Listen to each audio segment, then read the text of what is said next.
अपना जो टॉपिक चल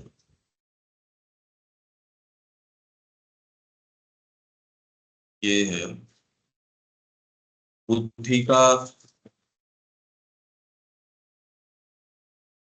उचित कार्य,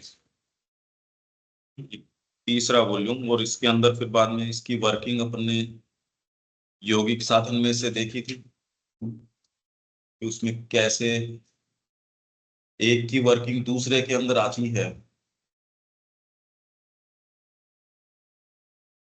कि उचित कार्य की संकल्प कहाँ है, उसके नीचे फिर आपकी बुद्धि, बुद्धि के नीचे मनस, फिर चित्त, फिर बाद में प्राण। इनका अपना अपना उचित कार्य है, पर इनको अनुचित कार्य के लिए जब काम में लिया जाता है तो सारा सिस्टम गड़बड़ा जाता है। अब ये सिंथेसिस के अंदर से तो काम करते हैं है जी, एक दूसरे से जुड़ के भी काम करते हैं। हाँ।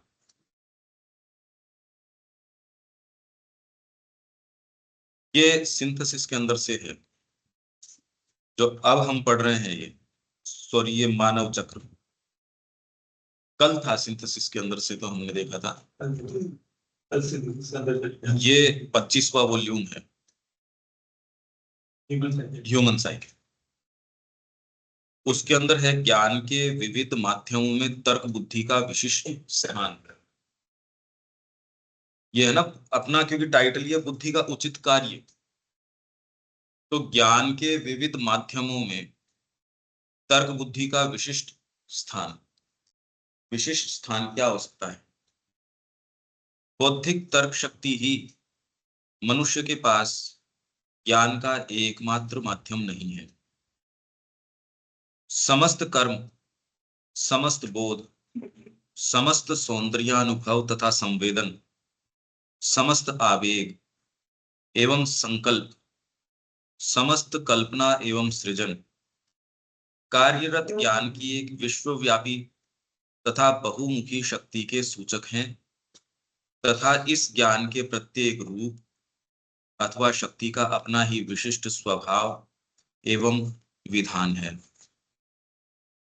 क्रम एवं व्यवस्था का अपना ही सिद्धांत है, अपनी प्रकृति के अनुकूल अपनी तर्क संगतता है, तथा बौद्धिक तर्क इसे जो स्वभाव, क्रम अथवा व्यवस्था प्रदान करता है उसका अनुसरण करना जरूरी नहीं, उसके साथ एक हो जाना तो दूर की बात है। अथवा यदि बौद्धिक विवेक का इन सब गतियों पर अपना नियंत्रण हो तो भी उसके अनुसार चलना जरूरी नहीं। अभी एक सेंटेंस है ये पूरा, ये एक सेंटेंस, क्या किताब चाहिए क्या? बौद्धिक तर्क शक्ति ही मनुष्य के पास ज्ञान का एकमात्र माध्यम नहीं। समस्त, पहली बात तो ज्ञान अभी है ही नहीं, क्योंकि हमने कहा था सबसे निचले लेवल पे तो आती है समझ, जिसको हम जनरली अंडरस्टैंडिंग बोलते हैं, वो समझ है। उससे ऊपर आपके धीरे धीरे फिर बाद में और लेयर्स हैं। ज्ञान तो है नहीं कि सारी स्टडीज करने के बाद भी ज्ञान तो आता नहीं उससे। तो बौद्धिक तर्क शक्ति मनुष्य के पास ज्ञान का एकमात्र माध्यम नहीं है। समस्त कर्म, समस्त बोध, बोध आप जो बोध प्राप्त करते हो जिन भी तरीकों से, समस्त सौंदर्यानुभव जो आपको एस्थेसिस के रूप में आता है, सौंदर्यानुभव जो भी, चाहे वो विचारों का, भावों का, शेप्स का सौंदर्य हर स्तर का हो सकता है। कोई कहते आदमी दिखता तो ब्यूटीफुल है ये, पर ये जब तक नहीं बोले तब तक इसकी ब्यूटी बरकरार रहती है, बोलते ही तो वो सारी ब्यूटी चली जाती है इसकी। तो इसलिए ब्यूटी किसी के भावों की, किसी की अंतरात्मा की ब्यूटीफुल। समस्त सौंदर्यानुभव मतलब आप किस चीज को ब्यूटीफुल के रूप में ले रहे हो। और ये भी आप ये पाओगे कि बहुत अपन इस मामले में कल्टीवेटेड नहीं है, कि एक्चुअल में कई वाइब्रेशंस तो आप ब्यूटी के रूप में ले ही नहीं सकते। दुर्गा को आप ब्यूटी के रूप में ले ही नहीं पाओगे। आपको तो सर्टेन दायर स्पेक्ट्रम में ही उतने ही वाइब्रेशंस को ले सकते हो। उससे ज्यादा यदि अगर आनंद की अनुभूति है तो पेन में कन्वर्ट हो जाती है, वायलेंस में कन्वर्ट हो जाएगी, चेतना भी एक सीमा तक ही आप सहन कर सकते हो। हमारे जो पावर है, क्षमता है, वो बहुत ज्यादा लिमिटेड है, उसमें हम कंफर्टेबल महसूस करते हैं। आपकी सीमा से ऊपर अगर ज्ञान का भी व्यक्ति बैठेगा तो आप अनकंफर्टेबल महसूस करोगे। सुबह यही बात हम कर रहे थे। कोई भी व्यक्ति अगर इस जीवन का है, आपके पास बैठा है और आपके दायरे में नहीं आ रहा, क्योंकि बुद्धि तो चाह रही है मैं इसको समझ जाऊं, इसको मैं अपने किसी सूत्र में बांध दूं, वो आपके सूत्र में आता नहीं। तो ऐसों के साथ तुरंत बुद्धि का व्यवहार क्या, उसकी कमियां ढूंढनी शुरू कर देगा। अरे इसके भी खाने की लालसा है, मतलब वो ऐसी दकियानूसी बात। और ये एक है ही, कितना भी बढ़िया सेटअप कर दो, कुछ चीजें हमारे अंदर है, शिकायत करने की प्रवृत्ति है ही। ये हम कभी भी नहीं समझ पाते, ये प्रवृत्ति है, वो जा नहीं सकती कभी भी। जैसे जंगल में से वो जा रहे थे सीता जी वगैरह, तो बंदरिया देख के वो कह रही है सुंदर तो बहुत, मतलब कैसा रूप जो है, पूंछ एक और होती तो कुछ और ठीक हो जाता। इसलिए इसका कोई देखिए कोई है नहीं सौंदर्य अनुभव, तो ऊंचे से ऊंचा भी आपका है। तथा संवेदन, सेंसेशन जो हम प्राप्त करते हैं, ये मनस का काम। अब जो कल पढ़ा था वो इससे इस पे भी धीरे धीरे आप इस चीजों को वापस कनेक्ट करके और करके देखिए। समस्त आवेग एवं संकल्प, आवेग आपके आता है, ये चित्त से उठ सकता है। अब आवेग जो है, रिकॉर्ड ऑफ योग क्या कहता है, आता तो सारा का सारा सबकॉन्शियस से है। फिजिकल के अंदर आ जाएगा कर्मावेग है, आपके प्राण में आ जाएगा भावावेग है, भावावेग बोलते हो आप उसको। रजिस्टर कहाँ कर रहा है, वैसा रूप ले लेगा, माइंड में चला जाएगा विचार के रूप में, या फिर आपके जो आपके मेरे को इंट्यूशन आ रही है, ये आ रही है, उस रूप में ट्रांसलेट करना शुरू करेगा। उठ वहीं से रहा है सारा का सारा। समस्त आवेग एवं संकल्प, समस्त कल्पना एवं सृजन। कल्पना, कल्पना कहें किसको, मतलब कल्पना मतलब क्या। कल्पना में भी बहुत चीजें होती है, विजुअलाइज करने की है। पर अभी तो यदि कल्पना शक्ति आप देखो, नेगेटिव के अलावा दूसरी है ही नहीं। आप पॉजिटिव सोच सकते ही नहीं। कल्पना अगर ध्यान से देखो आप, अगर सही कल्पना कर सको तो, क्योंकि सबकॉन्शियस है, इसमें बात व्यक्ति की नहीं है, कुछ तो जानबूझ के है ही उसी गठन के। और अच्छी स्थिति के अंदर भी ये कहेंगे कल को ये छत गिर जाए तो, अरे मैंने कहा यार कैसी बात कर रहा है, उसके है, बस किसी के तो ये है। पर कल्पना शक्ति करती क्या है कल्पना, कल्पना का प्रयोग क्या है, उपयोग क्या है, और क्या कल्पना कर तो सकते हैं क्या फंडामेंटली। आपको कहें ऐसी चीज की कल्पना करो जो आपने नहीं देखी हो, तो आपने जो आज तक देखा है उन्हीं को ही कुछ अलग तरीके से जोड़ तोड़ के आप मूलभूत कल्पना तो नहीं कर सकते। ये नई बात है। और कल्पना करती क्या है और आती कहां से है। हम रात दिन काम में लेते हैं इसको, अगर कल्पना शक्ति नहीं हो तो विज्ञान भी आगे नहीं जा सकता। आप तो बस हो, फिर बाद में चीजों के साथ कैसे व्यवहार करो, यदि कल्पना नहीं हो तो आप चीजों को अरेंज भी नहीं कर सकते। नई चीज तो तत्व में आ ही नहीं सकती, तो अनमैनिफेस्ट से मैनिफेस्टेशन के दायरे में लाने का काम कल्पना कर देगी। अनमैनिफेस्ट जो चीज है, जो अभिव्यक्त नहीं है, तो मूलभूत वो व्यक्ति संसार में नई चीज वही लेके आते हैं जिनमें ये शक्ति मूलभूत है। इसलिए भारत का निर्माण श्री अरविंद कह रहे हैं, वेद व्यास, वाल्मीकि, इन लोगों ने किया है। जो आपके ये हैं वो ही सच्चे क्रिएटर्स हैं और दूसरे नहीं है। समस्त कल्पना एवं सृजन, इसलिए आ गया ना सृजन। तो कल्पना तो बेसिकली आप चेतना में थोड़े से हायर असेंड किया हो तो आपको एक दूर तक की पेरिफेरी नजर आ जाती है, मतलब एक मूलभूत रूप से कोई अलग तत्व तो देख ही नहीं सकते। अलग ही लेके आते हो आप, वो अलग तत्व जो ट्रांसेंडेंट के अंदर तो सारी चीज है। हाँ, उसमें सब कुछ है। यहाँ कोई सी चीज कौन सी लेके आते हो, अभिव्यक्ति के अंदर वो विशेष बात है। और ये हर कोई ला नहीं सकता, इसलिए हर कोई सृजन कर नहीं सकता।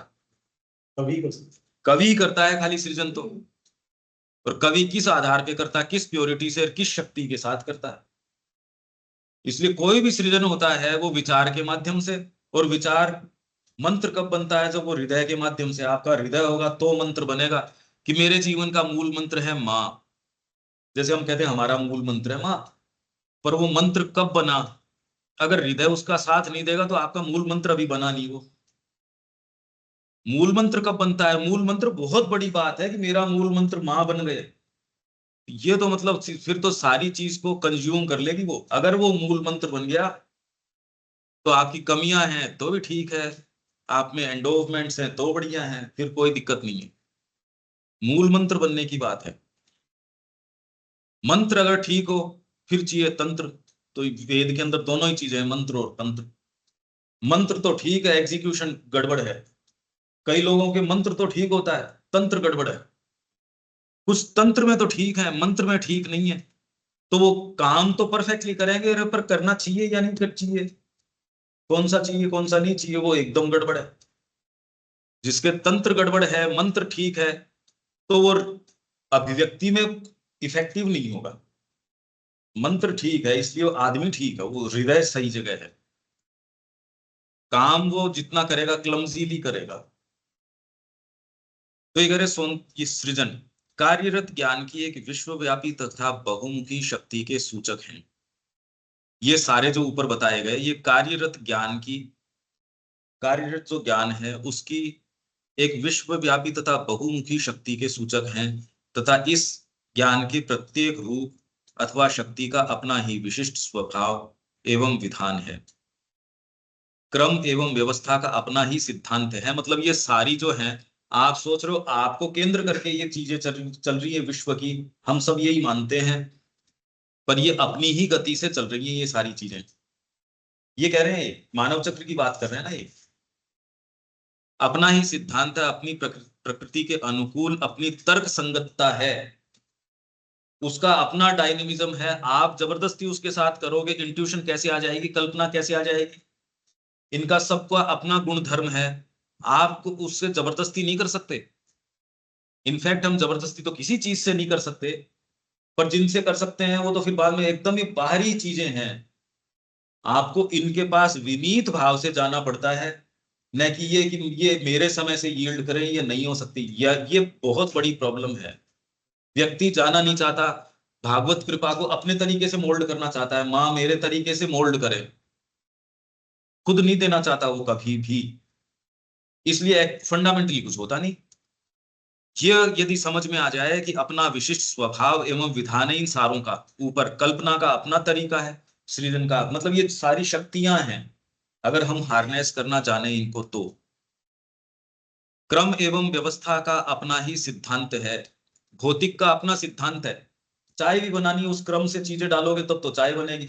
वही इंग्रेडिएंट्स अगर आप आगे पीछे करके डालोगे वो चीज नहीं बनती।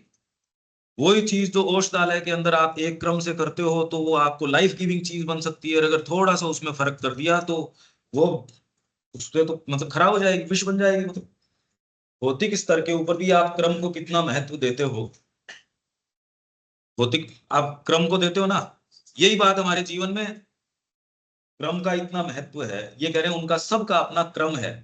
शिक्षा इस चीज की है कि पहले तो आपके ये भाग हैं, इनमें इनका ये क्रम है। कल हम यही बात करें थे कि इनका पता चल जाए, मनस ये है, बुद्धि ये, इनका क्रम पता चल जाए भाई, ये तो बच्चे को पता चलना ही चाहिए। अपना सिद्धांत अपनी प्रकृति के अनुकूल अपनी तर्क संगतता है, उसका अपना एक जस्टिफिकेशन है उसका होना। आप ये नहीं कह सकते ये सब कामना है, ये सब ये है, चलो मैं इसको खदेड़ के बाहर निकाल दूं, हो ही नहीं सकता और कर भी नहीं सकोगे। अभी जिसको सारी चीज को कामना कहते हो वो इसलिए है, ब्लैक एंड व्हाइट टीवी है, हजार रंग भी है, वो सारे को मिला जुला के आपको ब्लैक और व्हाइट के अंदर कर देगा। हमारे बीइंग में नेसेसरी कल्टीवेशन नहीं है, तो आपके जितनी भी इंस्पिरेशंस हैं और सारी की सारी कामना का रूप लेके आती हैं, आवेगों का रूप लेके आती हैं, क्योंकि है ही नहीं भाई, नेसेसरी नहीं है हमारे अंदर वो चीज। तर्क संगतता है तथा बौद्धिक तर्क इसे जो स्वभाव कर्म अथवा व्यवस्था प्रदान करता है उसका अनुसरण करना जरूरी नहीं, उसके साथ एक हो जाना तो दूर की बात है, एक तो हो ही नहीं सकते इसके साथ। क्रम तथा व्यवस्था प्रदान करता है उसका अनुसरण करना जरूरी नहीं। बौद्धिक तर्क आप बुद्धि से इसको जो फिलोसोफाइज करने की कोशिश करते हो इनको, उसी क्रम से ये शक्तियां आए, इसकी आवश्यकता नहीं, ये कह रहे हैं ये आपकी जितनी है वो बौद्धिक तर्क इन सारी चीजों को जो स्वभाव कर्म या व्यवस्था प्रदान करता उसका अनुसरण करना जरूरी नहीं। इनका अपना विधान है। आप सेंटेंस तो समझ पा रहे हैं? मतलब बुद्धि इनको यथास्थान रखना चाहती है। मैंने ये भी समझ लिया, मैंने ये भी समझ लिया, ये भी समझ लिया। ये कह रहे हैं इनका अपना तरीका है, इनका कोई, सबका अपना तरीका है। हाँ यही कह रहे हैं ये, हाँ, ये कह रहे हैं। इनका अपना गुणधर्म है। आप मेंटली उसको काटना चाहते हो, मैंने इसको काट लिया, मैंने इसको काट लिया, इसको काट लिया, जबकि वो उस तरीके की है नहीं। उसके साथ एक हो जाना तो दूर की बात है। अथवा यदि बौद्धिक विवेक का इन सब गतियों पर अपना नियंत्रण हो तो भी उसके अनुसार चलना जरूरी नहीं। आपका नियंत्रण हो गया, आपकी कल्पना शक्ति हालांकि नहीं है, पर अगर ये हो भी जाता है तो भी उनके अनुसार वो चीजें चले, नहीं हो सकता। तो इसलिए आप कह रहे हो मैं साधना करना चाहता हूं, अब ये समझो कि कहां समस्या है। ये गतियां अपने तरीके से चलती हैं। अब इसका अर्थ क्या निकला, हम प्रैक्टिकल अर्थ निकालें। हम सब चाहते हैं, पर चाह के आप ये नहीं समझ रहे इन सारों की अपनी अपनी गतियां हैं जो आप बौद्धिक तरीके से रखना चाहते हो, वो नहीं यील्ड करती उसको। अब जबरदस्ती थोड़ी है। कल्पना आपको यील्ड करे, आप चाहो उस समय आए, वो तो आए, आए नहीं आए, नहीं आए, और वो भी लंबी आपकी तैयारी हो। आपको मैं तो संगीत करना चाहता हूं, एक छोटी सी चीज है, वो आती थोड़ी है कोई, जिंदगी निकल जाती है। इसलिए आप कह रहे हो artists are born not made. आप में क्षमता है, आप विकास कर लो, कर लो, नहीं कर लो, नहीं कर लो, ये यील्ड नहीं करती है आपको। इस चीज को दिमाग के अंदर बिठाओ। आप सोच रहे हो हम कर लेंगे, अरे कहां से कर लोगे, कैसे कर लोगे मतलब। इसलिए दकियानोसिस हम जनरली बात क्या करते हैं बैठ के, open yourself to the mother. मैं कह रहा हूं फंडामेंटली बात ठीक है, पर कर तो सकते हो, ओपन ही तो सारी माता बच्ची का काम है, करोगे कैसे। इस खिड़की कहाँ है इसका पता ही नहीं कर, तुम खोल लो फिर सूर्य आ जाएगा, अरे ये तो बता खिड़की कहाँ है, खोल दूं मैं खोल दूंगा, बता कैसे खोलूं, और इतने समय से ये बंद पड़ी है। ये इतनी इजी नहीं है ना। आप तो अगर खिड़की खोलोगे तो काम हो जाएगा, हाँ सब जानते हैं इस बात को, ये थोड़ी की खोलनी है। उसी को करने में ही तो दिक्कत है। तो हम कहते हैं ओपन योर सेल्फ, अरे तो उसी में तो दिक्कत आ रही है, ओपन करने में ही।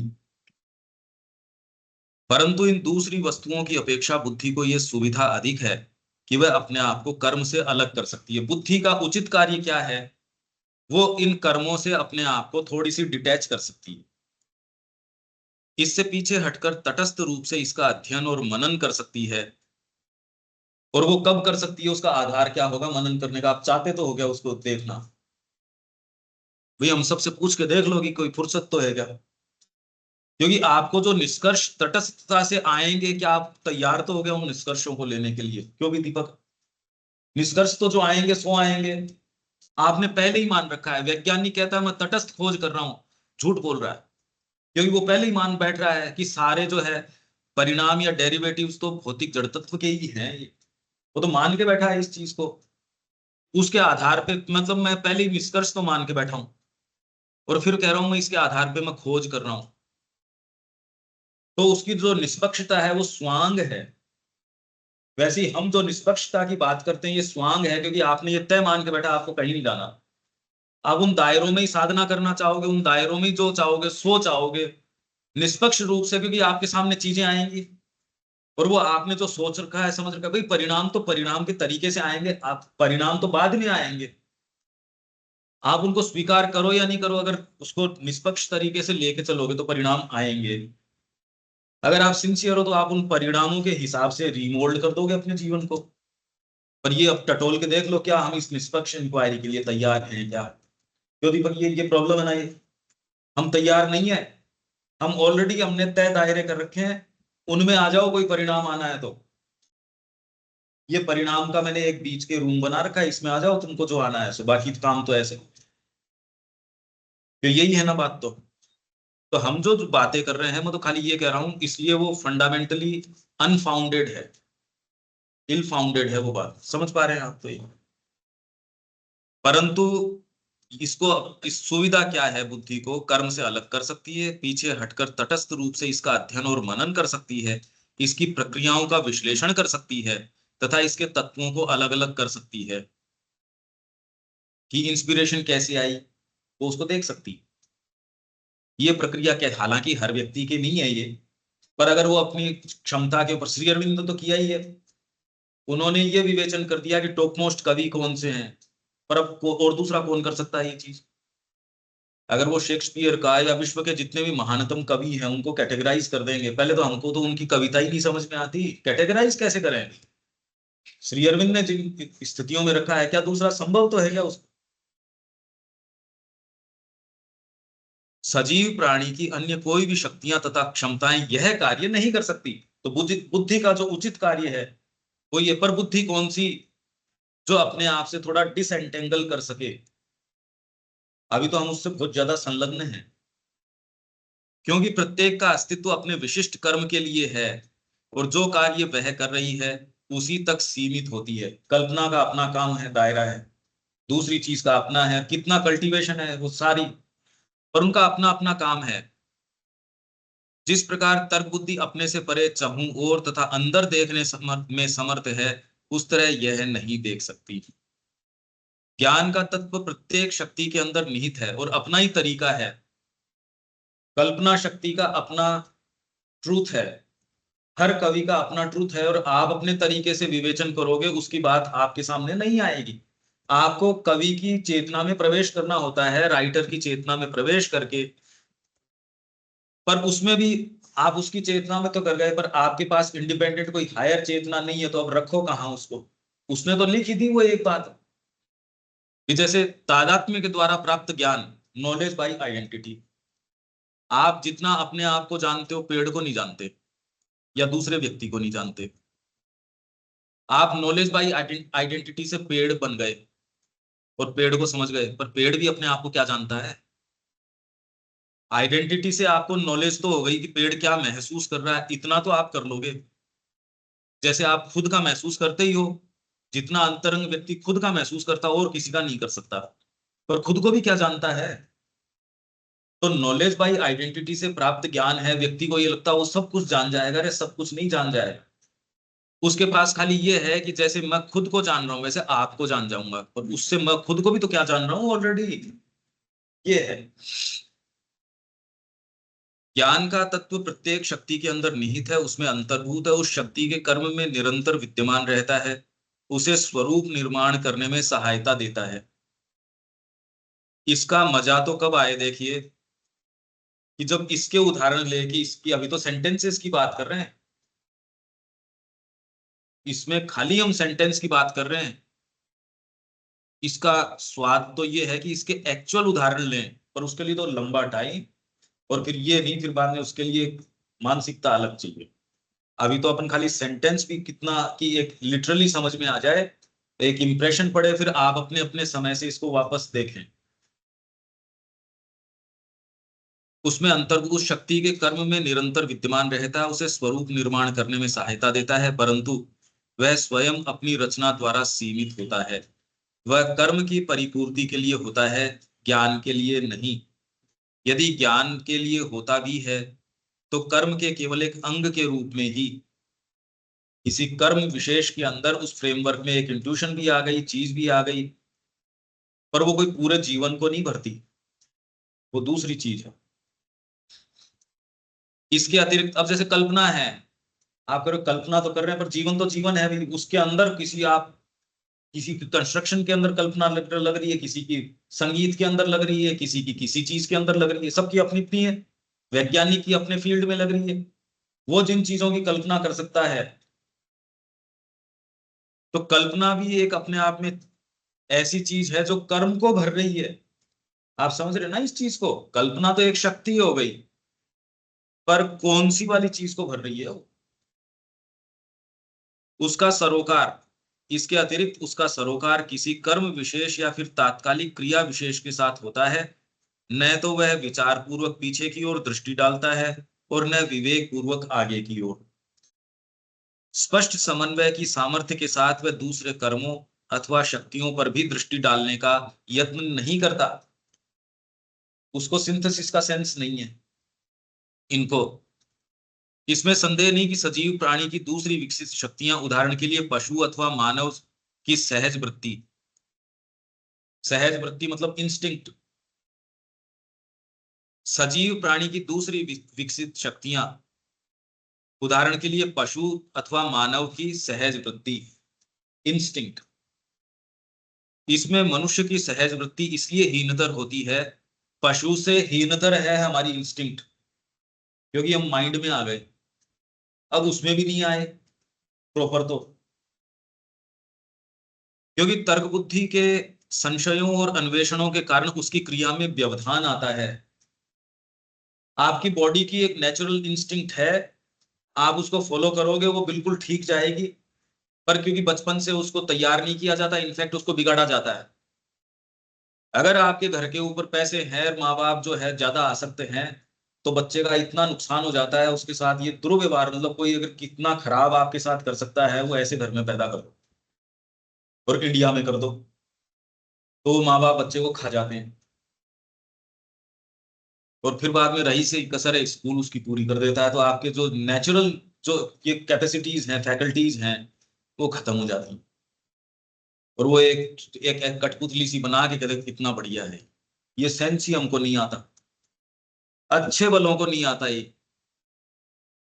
उनके सेंसेशंस कहाँ से खड़े हो रहे हैं, उनके पूर्वाग्रहों से आपकी सारी चीजें उठ रही हैं, ये सेंस नहीं आता। उसको लेजिटिमेट ठहरा, जो अर्जुन कर रहा था ना सारे काम, और हम क्या उसके चंगुल में नहीं है।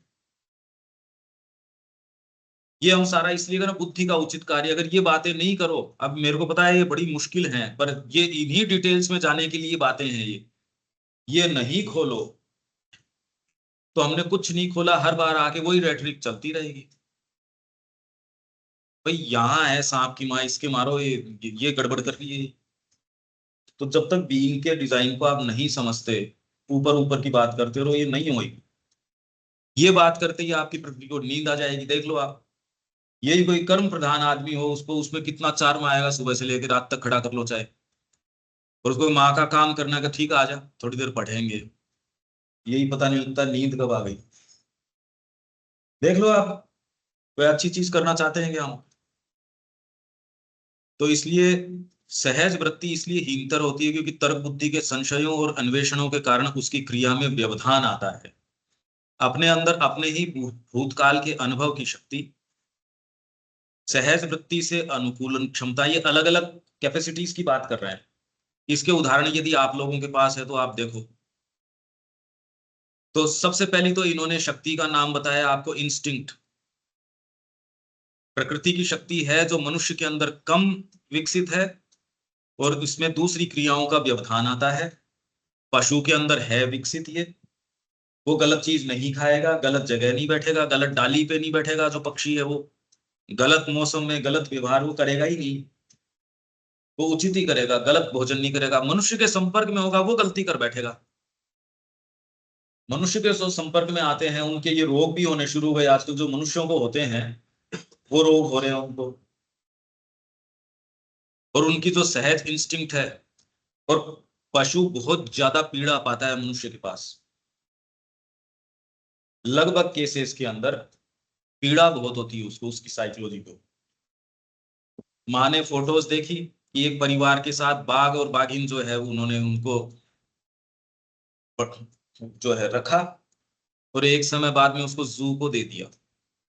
उन्होंने कहा जब वो फोटोज मेरे सामने आई, वो तो देख सकते थे, ओहो कितना टॉर्चर उनकी आंखों के अंदर है, और इतनी पीड़ा उनकी आंखों के अंदर।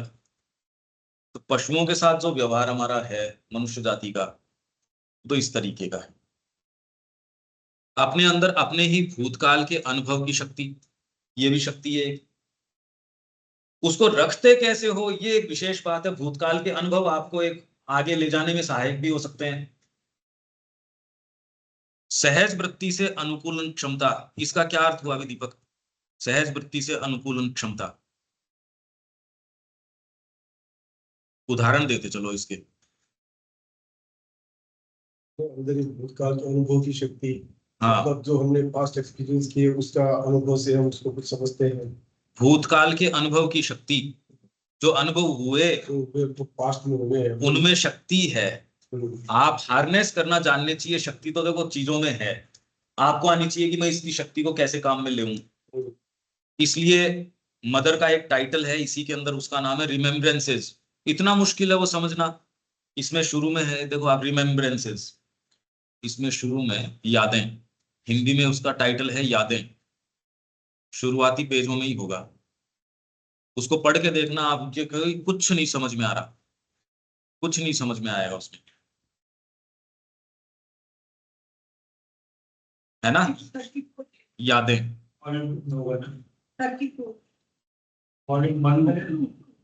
वन में तो प्रेयर्स एंड मेडिटेशन, यादें, है ना। अब ये आप अपने स्तर पे पढ़ के देखना, आप कहना क्या चाह रहे हैं, कुछ नहीं समझ में आएगा इसका।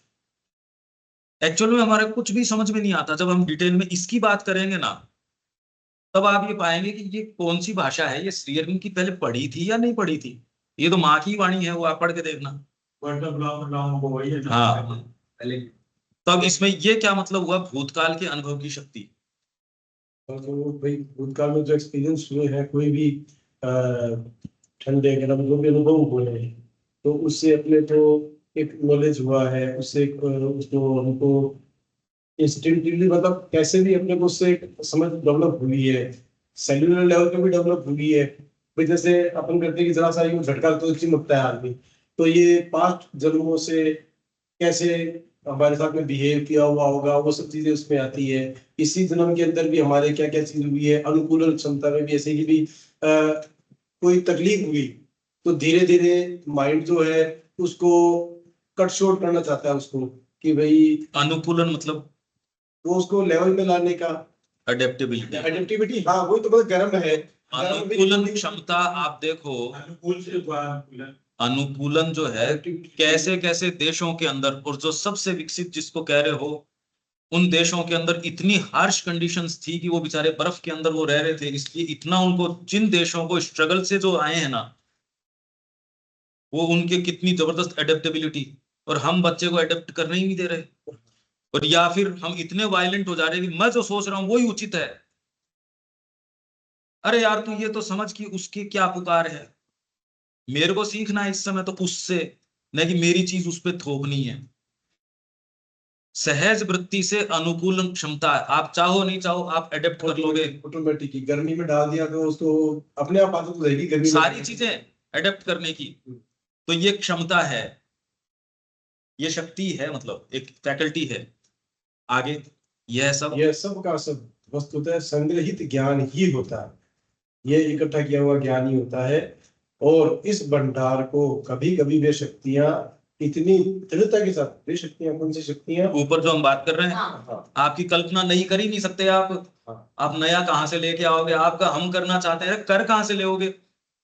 यही मैं आपको ये कहता हूं, आप जब विचार करते हो, सपोज आपको सावित्री के ऊपर कोई उदाहरण ढूंढने होंगे, कहां से लेके आओगे,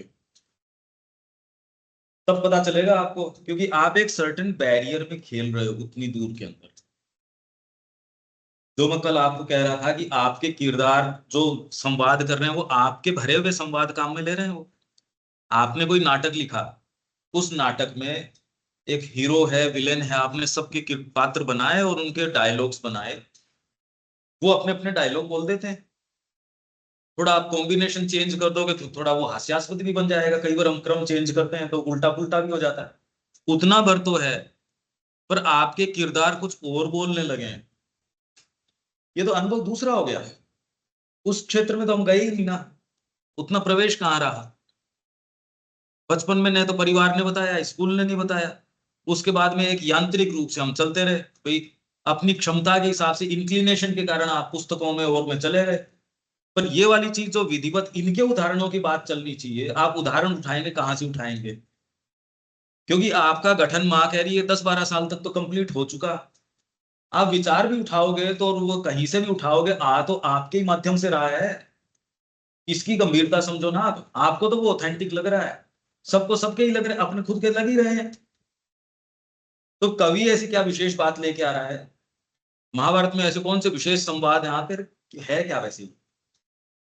अगर यूं देखो और उनकी महत्ता आप नहीं निकाल के आओ, लेके आओ, जैसे रामचरितमानस का वो विवेचन है, वो नहीं करो तो ये मानस पीयूष में तो कर ही रखा है इन्होंने अपने तरीके से, या जो जो ये कर रहे हैं वो कर ही रहे हैं। ये बड़ा प्रश्न है कि आप उदाहरण कहां से लेके आते हो, आपका सबकॉन्शियस से आपका रेशियल इंप्रेशन, आपके परिवार के इंप्रेशन, जैसी शिक्षा दीक्षा हुई, आपके कुछ फियर्स हैं बचपन में, स्पेशली अगर कोई फीमेल चाइल्ड है उसके साथ वो कैसा बचपन बीता है, वो जिंदगी भर आपके रह रह के वो चीजें आती है, आप बता भी नहीं सकते किसी को, खुद भी उतना सचेतन नहीं होते। कितने व्यक्ति हैं, जैसे मैंने कहा कि कई के ये होता है कि बचपन के अंदर किस तरीके का परिवार था, डिस्क्रिमिनेशन होता है कई बच्चों के साथ, वो रह रह के उसके आती हैं वो चीजें, उसके एक्ट्स में रिफ्लेक्ट करती हैं वो उसको जिस भी तरीके से बेचारा कोशिश करता है ढकने की या उसको कुछ भी मोल्ड करने की, पर वो आती जरूर है, और ये सबके साथ है। तो आप नया कहां से लेके आओगे? आपको उदाहरण लेके आने हो, किसी भी इसके भी लेके आने हो, आप टटोलोगे कहां से? तो हम जो सुबह सबलिमिनल की बात कर रहे थे, सबलिमिनल क्या है? वो चेतना का प्रेशर डालता है और उसमें से सत्य निकल के आते हैं, पर इसकी तो बहुत लंबी तैयारी चाहिए, और आपको गुरु बताएगा ये ठीक है ये नहीं है। भाषा में भी जब आप लिखते हो तो टीचर बताता है नहीं ये स्पेलिंग मिस्टेक है, और स्पेलिंग्स आप ठीक लिखना शुरू कर दिया, फिर कहिए ग्रामेटिकल मिस्टेक है। ग्रामर भी आपकी परफेक्ट हो गई, अब ये कहने का तरीका ये बेटर है, ये ज्यादा पावरफुल है। कितना लंबा समय लगता है इसके अंदर, छोटी सी चीज सीखने में। और बचपन से इसकी माँ कह रही है अगर शुरू से तैयारी नहीं करते, इसलिए शिक्षा कितनी इंपॉर्टेंट है। अगर ये नहीं होती तो बारी एटिकेट्स तो वो सीख जाएगा, आप जो चाह रहे हो उस फ्रेमवर्क में आ भी जाएगा, अरे संसार ही सिखा देगा उसको, वो तो उस नुकसान को भर के ही सीख जाएगा, या सीखेगा नहीं सीखेगा वो तो बाद की बात है, पर वो उदाहरण कहां से उठाएगा, मनोचित्रण कहां से उठाएगा, उदाहरण कहां से लोगे आप ये बताओ। श्री अरविंद जो कह रहे हैं आपके पास क्या श्योरिटी है कि श्री अरविंद ये वाली बात क्या है, यहां अटक जाओगे। तो आप समझ पा रहे हो ये प्रॉब्लम है। यह निधि पीढ़ी दर पीढ़ी एक सुनिश्चित विरासत के रूप में हस्तांतरित होती रहती है। इसको आप कहते हो तो कर्तव्य। विवेकानंद जी कह रहे हैं एक स्कोर्चिंग सन की लाइट जैसी है, तपती धूप है, गधों का काम है ये, कर्तव्य है कर्तव्य की बात। विवेकानंद जी क्या कह रहे हैं, और ये ड्यूटी, पहला ही कोटेशन उनका ये है, तो आप इसको बाद में ये अपने इस समय से आप देख लेना। ड्यूटी, ये जो हमारे इतनी एस्टेब्लिश्ड जो चीजें हैं ना, ये अगर कृपा हुई माँ की तो शायद आप इनको समझ के तोड़ पाओगे, नहीं तो ये बात ही नहीं समझ में आएगी कहना क्या चाह रहे हैं।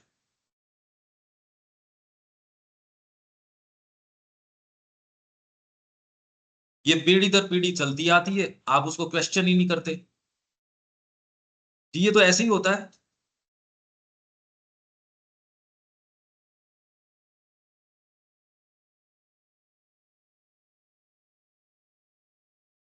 है। ये सिलेक्शन है अपनी, ये रहा कर्तव्य के बारे में। जो भी कर्म हमें भगवन्मुख जाने में सहायता करता है वह अच्छा कर्म है, और हमारा कर्तव्य कर्म है। जो भी कर्म नीचे गिराता है वह बुरा है, और हमारा कर्तव्य कर्म नहीं है। कर्मयोग हमें इस बात की शिक्षा देता है, कर्तव्य की सामान्य धारणा एक निम्नतर स्तर पर है, तथापि हम सबको अपना कर्तव्य करना होता है। फिर भी हम देख सकते हैं कि कर्तव्य का यह विशिष्ट अर्थ प्रायः दुख का एक महान कारण होता है। कर्तव्य हमारे लिए एक प्रकार का रोग हो जाता है और हमें सदा उसी दिशा में आगे खींचता है। और ये क्या, कर्तव्य का ये विचार ग्रीष्म काल के मध्याह्न सूर्य के समान है। अभी जो गर्मी में आप कह रहे हो, और वो भी 12 बजे का जो मध्याह्न का जो है, उस सूर्य जो मानवता की अंतरतम आत्मा को झुलसा देता है। दूसरे कहेंगे ड्यूटी करो, आजकल तो आपके बाबा जी भी नहीं नहीं ये ड्यूटी करो, और 99 के लिए ठीक भी है वो, क्योंकि वो पशु है। ये क्या कह रहे हैं, जो पशु है उसके लिए तो ड्यूटी ठीक है, तो लगभग सारे उसी में आते हैं, उनके लिए ठीक भी है। एकमात्र सच्चा कर्तव्य अनासक्त होकर एक स्वतंत्र व्यक्ति की तरह कर्म करना, समस्त कर्म भगवान को समर्पित कर देना। तो ये आप इसको ले लेना, अपनी साहस और प्रेम है उसमें से। अपन फिर इसके ऊपर अपने मेन इसके ऊपर आ जाते हैं। तो ये हस्तांतरित, देखो पहली बार उन लेयर्स पे टच किया जा रहा है जो कभी अपन क्वेश्चन ही नहीं करते। इन लेयर्स के ऊपर हम तो ऐसे ही करते आए हैं, मेरी तो अपब्रिंगिंग ही ऐसी है, हमारे तो दादाजी भी ऐसे ही करते थे, पिताजी भी ऐसे ही करते थे, हम तो ब्राह्मण हैं, हम तो इतनी पीढ़ियों से यही करते आ रहे हैं, हम ये हैं हम वो हैं जो भी हैं। तो इसलिए क्या करें, पीढ़ी दर पीढ़ी एक निश्चित विरासत के रूप में हस्तांतरित होती रहती है। जन्म जन्मांतर से भी स्थापित होती रहती है, खुद के जन्म के पिछले जन्म से आगे नहीं भाई ये डिपेंड करता है आप कौन सी वाली को कह रहे हो। यूं तो रेशियल इंप्रेशन है ही, क्योंकि आप पशु से आ रहे हो, वो सारी चीजें भी हैं। पर मैं कह रहा हूं वो तो आप ये वाला क्लीन कर लो जिस कमरे में बैठे हो, तो आगे वालों की बात करूं, मेरे हाथ में जो जो है उतना ही कर लूं तो ही बड़ी बात है। फिर तो मानेगा ट्रांसफॉर्मेशन का योग आप जब करते हो, सीरियसली आप करते हो, तो आप ये पाओगे कि आप तो चाहते हो बदलना, आपकी दादी जी नहीं चाहती, तो दादी जी धरती पे है भी नहीं, पर उनका अंग आपके अंदर है। आपकी बुआ जी नहीं चाहती, अब यार ये तो माथा बच्ची हो गई। पर अभी अपने को चिंता की जरूरत नहीं है, आपके बैग में जितना सामान है उसको ही टटोल लो तो बहुत बड़ी बात है। अभी तो समस्या ज्यादा जटिल है जो हम सोच पा रहे हैं। आगे हाँ भाई दीपक। परंतु यह सब चूंकि यह सहज वृत्ति है, सहज वृत्ति है, इंस्टिंक्ट है, इंस्टिंक्टिवली चली आ रही है। साधना यदि सच्चाई से करना चाहते हो, इस इक्वेशन को आपको हाथ में लेनी पड़ेगी, समझना तो पड़ेगा पहले, ये तो कैसे कर लोगे। आगे इसमें अपने ऊपर स्वयं विचार पूर्वक दृष्टि डालने की सामर्थ्य न होने के कारण आपकी इंस्टिंक्ट के अंदर ये सामर्थ्य है नहीं। हम चाहे ऊंची ऊंची बातें कर रहे हैं, अरे सत्र करने में क्या दिक्कत है, वो तो आजकल मीडिया सक्षम है, आप खुद एक कैमरे पे कर लो ना सारी चीज, कौन मना कर रहा है। उसमें एक्चुअल काम करने के अंदर बहुत बड़ा फर्क है। ये जो है सहज वृत्ति से, उसमें सामर्थ्य नहीं है उसको देखने की, ये नहीं करना चाहता नहीं कि नहीं, सामर्थ्य नहीं है उसमें। तो मैं तो बार बार ये कहते आ रहा हूं कि आप पीछे जाके देखोगे कैसे, यही तो मैं कह रहा हूं बार बार। निस्संदेह जीवन के कार्यकलाप को चलाने के लिए तो बहुत उपयोगी है, हाँ, परंतु जब तक तर्क बुद्धि इसको अपने हाथ में नहीं ले लेती, तब तक मनुष्य के विशिष्ट उद्देश्य की सिद्धि के लिए यह किसी काम की नहीं है। सहज वृत्ति कोई काम की नहीं है। लॉजिकल माइंड, रीजनिंग माइंड जो है उसको हाथ में लेता है साथ में, तो उसको प्रोसेस करके लाइफ चलाने के काम आता है। अब इसको आप ये समझिए कि जब तक इस बुद्धि को हम नहीं लेंगे तो कुछ नहीं होने वाला है। ये मुश्किल है, इसलिए नहीं करेंगे तो ये भी नहीं चलेगी। अब जो है सो है, और अच्छी बात है ऐसा है, नहीं तो हम कोई भी सिद्धांत बना लेते, हो जाता काम, हो ही जाता फिर तो। अच्छी बात है कि ये ऐसे नहीं हो सकता, और एक में दूसरी घुली हुई है, ये भी जोरदार बात है। तो आप तो अपने व्यक्तित्व जहां आप हो वहीं से आप शुरू करोगे, क्योंकि किसी के कौन सी वृत्ति ज्यादा है, किसी के कौन सी है। तो वेदों में ये है कि आप किससे शुरू करते हो, किसी के इंद्र की क्रिया पहले आ जाएगी, किसी की कौन सी, ये बहुत ज्यादा इंपॉर्टेंट है। पर वो इस टाइमिंग में नहीं हो सकता वो तो, और उसके लिए फ्रेमवर्क भी दूसरा चाहिए। पर आप जो रियल गोल्ड है ना उसको चूक रहे हो, जो उनकी वास्तव में राइटिंग्स की जो असली चीजें है ना, जो वो तो आपने टच ही नहीं करी अभी तक। ये पता ही नहीं कि वो ऐसी है भी क्या। ये सेंटेंस, अब ये देख लो, वही तो श्री अरविंद को ही तो पढ़ रहे हैं हम। अब इस सेंटेंस को खोल के उनके उदाहरण लेना, तो जीवन से ही तो लाने पड़ेंगे। श्री अरविंद तो लिख दी ये बात, सेंटेंस से पैराग्राफ। हाँ पूरा है, और वो पैराग्राफ जो है पूरी हमारी जिंदगी के बराबर है, वो जिंदगी के बराबर है। हर सेंटेंस उनका। अब ह्यूमन एस्पिरेशन, सुबह कितनी क्लासेस हुई थी खाली एक ह्यूमन एस्पिरेशन के ऊपर, कम से कम 2 या 3 वीक खाली ह्यूमन एस्पिरेशन के ऊपर लग रहे थे। पर पहली बार समझ आ रहे हो ये बात, ये खाली पहले कोटेशन तो लाइफ डिवाइन का है, हाँ, गॉड फ्रीडम लाइट इमोर्टैलिटी। आप संतुष्ट नहीं हो सकते उससे पहले, फ्रीडम चाहोगे ही चाहोगे आप, मनुष्य जाति जाएगी ही उसकी ओर। आगे वह विशिष्ट उद्देश्य है प्रकृति में आत्मा के व्यापार का एक नवीन क्रम, जो ढर्रा चल रहा है उसको छोड़ करके सचेतन आत्मा का शक्ति के कार्यों पर एक उन्मुक्त, युक्ति संगत, विवेक पूर्वक समन्वयकारी, बोध पूर्वक आत्मदर्शी तथा बुद्धि पूर्वक प्रयोगात्मक आधिपत्य। आत्मा के आत्मा की शक्ति के कार्यों पर वह विशिष्ट उद्देश्य क्या है? प्रकृति में आत्मा के व्यापार का एक नवीन क्रम। आत्मा के नवीन क्रम, हमको जो कल हमने बात करी थी वो क्रम, पूरा नवीन क्रम आ जाना चाहिए। अभी क्रम दूसरा है, उसको यथास्थान, और उसके लिए हम लोग जो बात करना चाहते हैं इस क्रम की है वो, और दूसरे उन्हीं क्रमों को अगर रिपीट करें उसमें अपनी एनर्जी क्यों खराब करें, वो तो वही क्रम है। और हमसे बेटर कितने कितने लोग तो मच बेटर कर रहे हैं, उस क्रम को रिपीट करना नहीं है अपने को। सचेतन आत्मा का शक्ति के कार्यों पर एक उन्मुक्त शक्ति के कार्य, अभी तो निशक्त कार्य हैं क्योंकि अनीश हैं। अभी यदि आप विल के कार्य नहीं करते, डिजायर के कार्य करते हो तो शक्ति नहीं होगी। कल पढ़ा था। एक सीधी सीधी बात है। अब क्या है कि क्योंकि अपनी पहले वाली चीजें डेफिनेशनल हैं, वो क्लियर होती जाएंगी तो नई चीज बन पाएंगी उसके ऊपर। आप पर अगर प्रैक्टिस नहीं करोगे कुछ नहीं बनने वाला है।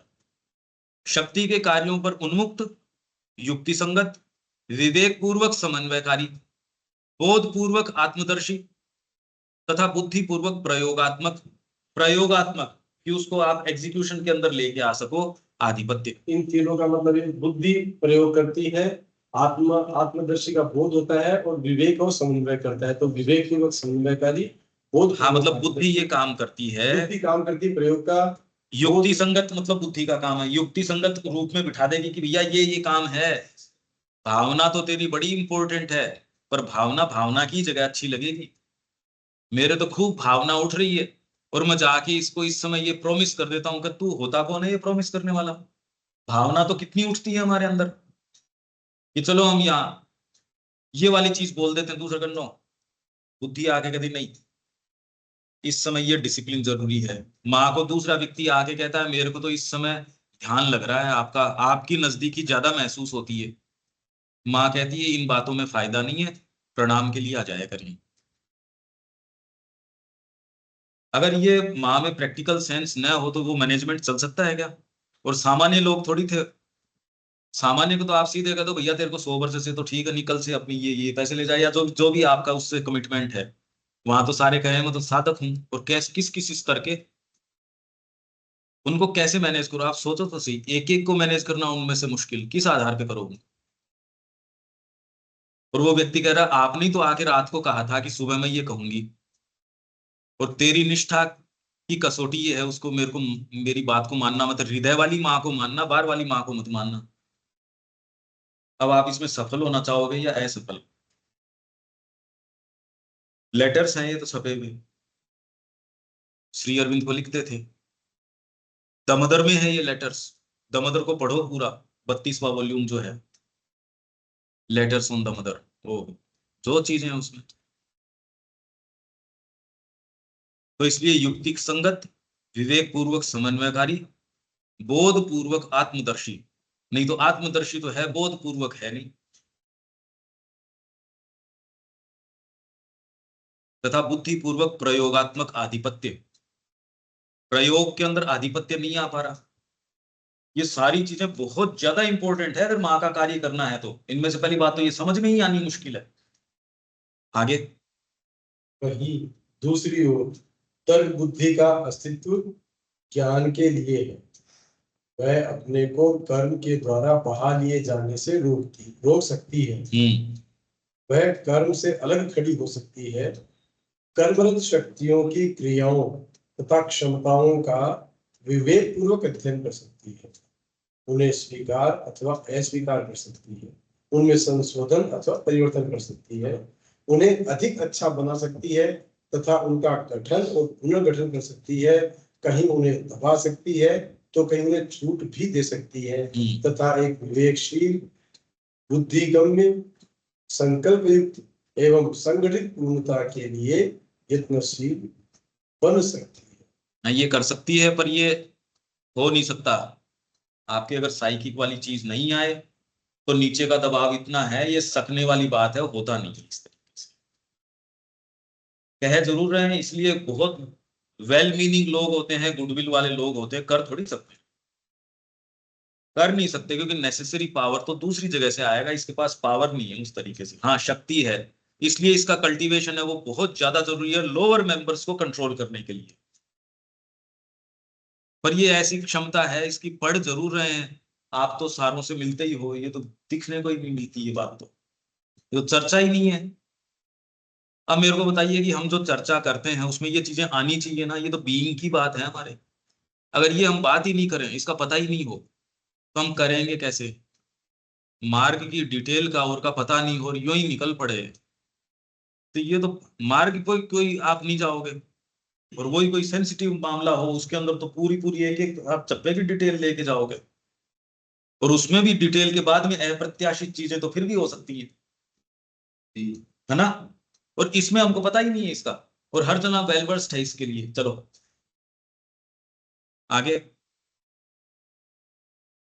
यह तर्क बुद्धि विज्ञान है, यह सचेतन कला है, यह आविष्करण है, यह निरीक्षण है तथा तथ्यों के अंतर्निहित सत्य को अधिकृत और व्यवस्थित कर सकता है। मतलब तो तर्क बुद्धि का ही कितना बड़ा व्यापार हो गया, मतलब छोटी सी मतलब एक। हाँ, पर जिनको हम कहते हैं वो वाली बात नहीं है, ये लेयर्स फिर बुद्धि समझनी पड़ेगी हमको। एक के अंदर दूसरी गुथी हुई है, पर कम से कम एक बार इसको करें। आगे। यह अनुमान है तथा संभाव्यता के सत्य को उन्मुक्त कर सकती है तथा उसकी पूर्व सूचना दे सकती है। ये सारे काम कर सकती है। यह विचार तथा उसकी परिपूर्ति है, आदर्श एवं उसकी चरितार्थता है। यह तात्कालिक प्रकट स्वरूप के आर पार देख सकती है तथा उसके पीछे छिपे हुए सत्य को अनावृत कर सकती है। तात्कालिक प्रकट स्वरूप है, प्रकट स्वरूप का के भीतर वो देख सकती है, उस व्यक्ति को नहीं पता। मैं इसको यही उदाहरण दे रहा था एक बच्चे का, उसका एडमिशन लिया उस 110 किलो का, वो देखने में उसको खुद को ही नहीं पता, कोई चीज ने कम्युनिकेट कर लिया। वो बच्चा आज भी नहीं जानता मेरी कौन सी चीज ने इनके साथ कम्युनिकेट कर लिया, वो कर लिया। अभी तो बड़ी विचित्र बात है, ये तो इसके देखते देखते की है। अब ये कैसे, अब ये जब फैकल्टीज आपके पास हों और इसी तरीके से काम कर सकते हो, नहीं तो मेरे को ये बताइए आपके पास स्टैंडर्ड क्या है उचित अनुचित का, कोई भी चीज कि ये करनी चाहिए, ये नहीं करनी चाहिए। लाभ हानि के दृष्टिकोण से देख सकते हो, या कोई होने वाली तकलीफ है आराम है उसके दृष्टिकोण से देख सकते हो, यार ये करेंगे हानि होएगी, ये या तकलीफ से बचने के लिए। मतलब डिजायर के अलावा और कोई दूसरा स्टैंडर्ड तटस्थ रूप से कि ये बिल्कुल उचित है, ये कहने को हमारे पास क्या मानक है।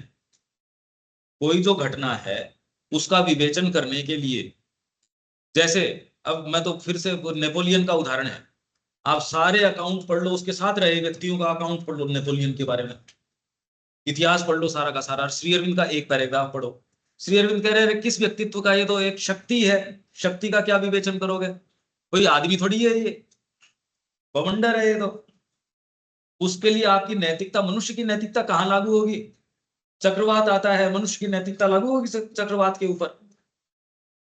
तब आपके अगर वो सेंस आ जाए कि चक्रवात पे सुनामी के ऊपर मनुष्यों की नैतिकता लागू नहीं होती,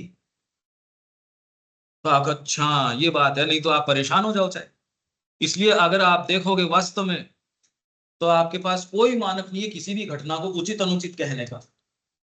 आप इंडिया में खड़े हो तो ये जितनी घटना होगी उसको एक दृष्टिकोण से देख रहे हो, और जबकि अगर पाकिस्तान देख रहा है उसका बिल्कुल जायज पॉइंट है, गलत नहीं कह रहा वो। जो मुनीर कह रहा है उसने जो बात कही वो फैक्चुअली ठीक कह रहा है, फैक्चुअली उसकी बात ठीक है।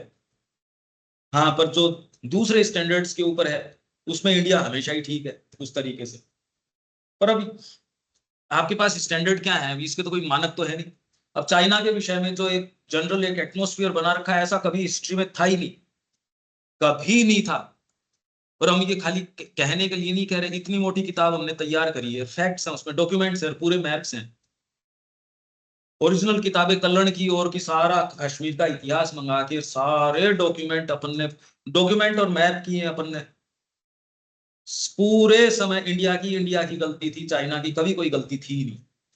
और जिस तरीके का परसेप्शन बनाया गया है, प्रेजुडिस नेशनल लेवल के ऊपर तैयार कर दी गई है, जबकि कभी है ही नहीं। अभी भी उन्होंने कहा चाइना ये कह रहा, जबकि चाइना ने कभी कोई स्टेटमेंट दिया ही नहीं अभी इन दिनों में उस तरीके का। तो एक बड़ी विचित्र बात है कि अभी मीडिया में आपके पास जितनी रिपोर्ट्स है फैक्चुअली गलत हैं, वो तो परसेप्शन करना और उसका इंटरप्रिटेशन करना तो इनकी क्षमता ही नहीं है। इनकी क्षमता खत्म हो चुकी सोच की समझ की। इसके लिए कोई सामने आए तो मेरे को ये बताइए कि अगर अपने को न्यूज़पेपर निकालना हो श्री अरविंद के प्रकाश में, हम अगर ये कहें कि हम निकालना चाहते हैं, तो तुरंत कसौटी पे आ जाएगी सारी चीजें। भाई आप किसी घटना का विवेचन कैसे करोगे, क्या तो कहोगे आपका जो जिस तरीके का बेल्ट है वैसे ही करना चाहोगे, या फिर कहोगे श्री अरविंद ने क्या कहा, तो उस घटना विशेष पे तो कहा नहीं। अब अपने बेल्ट के तरीके से कोई सा भी कोटेशन उठेगा, कोई सा कुछ उठा लोगे तो सारे दिन कर ही रहे हैं, क्योंकि आपकी बात लेजिटिमेट ठहराने के लिए किसी को भी कैसे भी जोड़ तोड़ कर लोगे, तो वो तो लेजिटिमेट नहीं हुआ।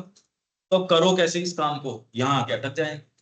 इसलिए नहीं हो रहे ऐसे, ऐसा कोई अभियान नहीं हो रहा, हो सकता भी नहीं, क्योंकि आपको डीपर और हायर पावर्स चाहिए इसको करने के लिए, क्लैरिटी दूसरी चाहिए।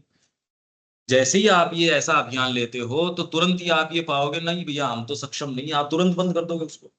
और अगर आप उसको करते भी हो तो तुरंत ही आपको ये चाहिए यार इतने तो मेरे को इसमें ऐड चाहिएंगे, नहीं तो इसको कौन फंड करेगा, नहीं तो ये भी चाहिएंगे, ये भी, तो आपके करप्ट तो विचार के स्तर पे ही हो जाएगा, एग्जीक्यूशन तो बहुत दूर की बात है। अरे भाई अपने ही स्तर के ऊपर मैं तो कह रहा हूँ इसको विचार को बढ़ा के दो, दीपक से पूछो अपन कैसे करेंगे, तो ये कहेगा यार पहले ही चाहिए, तुम्हारी आइडियोलॉजी तो बाद की बात है, अपने को तो ये चाहिए। करप्ट तो पहले ही हो जाएंगे अपन। कोई भी अभियान आप लेके चलोगे विचार ही प्योर नहीं रह पाएगा। मैं तो कह रहा हूँ इसको रियलिस्टिक टर्म्स पे आप खाली विचार करो, पैसा थोड़ी लग रहा है इसमें, विचार करके देखो ना इस अभियान का कि आपको करना है, कैसे करोगे, क्या रिसोर्स पे कर लोगे। इसलिए एजुकेशन नहीं हो सकती, आपको मैं कहूँ पॉलिसी ड्राफ्ट करके दो इसकी, कैसे करोगे, वहीं अटक जाएंगे। राजनीति को जब तक तार तार आप नहीं समझते उसके लिए कैसे पॉलिसी दे दोगे, जब उसकी जो बारीकियां नहीं समझोगे और आपके पास डीपर प्रकाश भी और वहां उस बारीकी तक भी चले गए, अब आपकी आवाज में ऑटोमेटिकली पावर आ जाएगा, क्योंकि आप जो बोलोगे उसके साथ सारी कड़ियां जुड़ेंगी। सोर्स के साथ पाइप और एंड तक पाइप पूरा जुड़ा है, पानी अपने आप फ्लो कर जाएगा। समस्या उस जुड़ाव की, कनेक्टिविटी नहीं बन रही हमारी, हम उन चीजों के बारे में नहीं सोच रहे, इसलिए मजबूरन हमको खांचे बनाने पड़ते हैं। ये आध्यात्मिकता है भैया, ये है, ये हमारी इनसफिशियंसी है। आध्यात्मिकता तो कभी अपने आप को रोकती नहीं, इनफैक्ट आध्यात्मिकता ही इनको सच्चा उत्तर दे सकती है किसी भी चीज को। ये काम करने के लिए हमको एक टीवी की आवश्यकता है, पर वो तब हो सकती है जब आप में प्योरिटी की ये हो, नहीं तो तैयारी कैसे होगी ये बताओ मेरे को। मैं जो मांग कर रहा हूँ गलत है आगे नहीं होगी, नहीं शुरू कैसे करोगे, वो आपको स्कूल ही दाखिला नहीं देगी, गलत तो तब होगी जब वो स्कूल दाखिला दे देगी, वो स्कूल ही दाखिला नहीं देगी। अगर मैं जो बात कर रहा हूँ आप समझ पा रहे हैं कि अपने को एक शिक्षा केंद्र या कोई भी मूलभूत माँ का एक कार्य शुरू करेंगे जो रिपीट नहीं हो रहा, जो प्योर होगा भाई, और उसका मानक क्या होगा हमारे पास उस प्योरिटी को मेंटेन करने का, यहाँ चैलेंज में आ जाएगी ना चीज। क्योंकि आपको किसी भी चीज के लिए प्रैक्टिकल डीलिंग करनी पड़ेगी। आप कहते हो मेरे को ये मकान तैयार करना है, इसके अंदर अब भावना तो एक चीज हो गई, पर भावना एग्जीक्यूशन में आ जाएगी, आपको सबसे डील भी करना पड़ेगा। चेतना वो मेंटेन करो, काम ये वाली उसको, कोई आपके पास लेबर आ रही है कोई लाइफ डिवाइन नहीं पढ़ाओगे आप उसको, चेतना वो वाली कैरी करोगे। यहां तक कैसे लेके आओगे, कई बार तो फंडामेंटली तो आपका उद्देश्य तो क्लियर है, पर व्यवहार में तो कैरी ऑन हो जाओगे उसके साथ, तो हो ही जाओगे। पर वो होने के बावजूद भी आप ये पाओगे आप मार्ग पे आगे जा रहे हो, और दूसरा व्यक्ति जो कैरी अवे नहीं हो जाता वो कहीं नहीं जाएगा, चाहे कितने भी एंडोवमेंट्स प्रकृति ने उसको दिए होंगे, क्योंकि आप दूसरी चीज के कारण आगे जा रहे हो। वो आपकी गलतियां आपके सामने ले आएगी, उसको रेक्टिफिकेशन हो जाएगा, आपका मार्ग आगे चलेगा, आप जाओगे आगे, दूसरा नहीं जाएगा। पर ये प्रश्न मूलभूत अगर अपन करना चाहें सपोज, तो वेद की यही समस्या है। मैं ये कह रहा हूं अपन खोल सकते हैं सेंटेंस, जैसे अब ये खोल रहे हैं ना, उसमें मैं एक्चुअल अनुभव की बात कर सकता हूं, पर उसमें फिर टाइम फ्रेम के ऊपर नहीं अपन लागू हो सकते, वो ये नहीं हो सकते कि 7 दिन का गैप आए उसके बीच में, जैसे सुबह हम कर रहे हैं, तो उसमें भी एक पैराग्राफ को करके उसी को वापस पढ़ते पढ़ते, और आप ये देखते हो कभी रिपीटिशन तो होता ही नहीं, होता ही नहीं रिपीटिशन। ये कंटिन्यूटी जब होती है तो वो चीज रिकॉर्ड में आती है, वो आती है। तो ये अपने सामने एक बड़ी समस्या है कि अगर हम ये करना भी चाहें तो हमको नेसेसरी जो चीजें हैं वो कैसे हों। उसके लिए श्री अरविंद ये कह रहे हैं कि अगर माँ को आपने पूरा दे दिया तो आपको निश्चित योजनाएं भी दे देंगी, उसके साधन संसाधन है वो भी जुटा दिए जाएंगे। हाँ पर उसके अपने तरीके हैं, जुटा दिए जाएंगे नहीं ये कि यूं लेके आपके पास यूं आ जाएंगे। आपने तनख्वाह की तारीख फिक्स कर दी, सुबह तक कोई आपके पास उसके ये आभास भी नहीं है कि ये पैसे कहाँ से आएंगे। ड्यूटी साइकिल आपने तो फिक्स कर रखी है, अरे ऐसे ऐसे प्रोजेक्ट ले रखे हैं जो एक भी होने में से उनमें से संभव नहीं है। कर देंगी पर वो पूरा ट्राइंग सिचुएशंस के अंदर करती है। ये ऐसा नहीं कि वो आपको जरूरत है उससे ज्यादा लो बैंक में भी डाल दिए, ये भी कर दिया, ऐसा कुछ नहीं होता। हम जो चित्रण करते हैं कि उनको क्या जोर आता है, उनको ये ऐसा है नहीं कि जिनको आता है या नहीं आता भी अपन तो ये करके देख लेते हैं।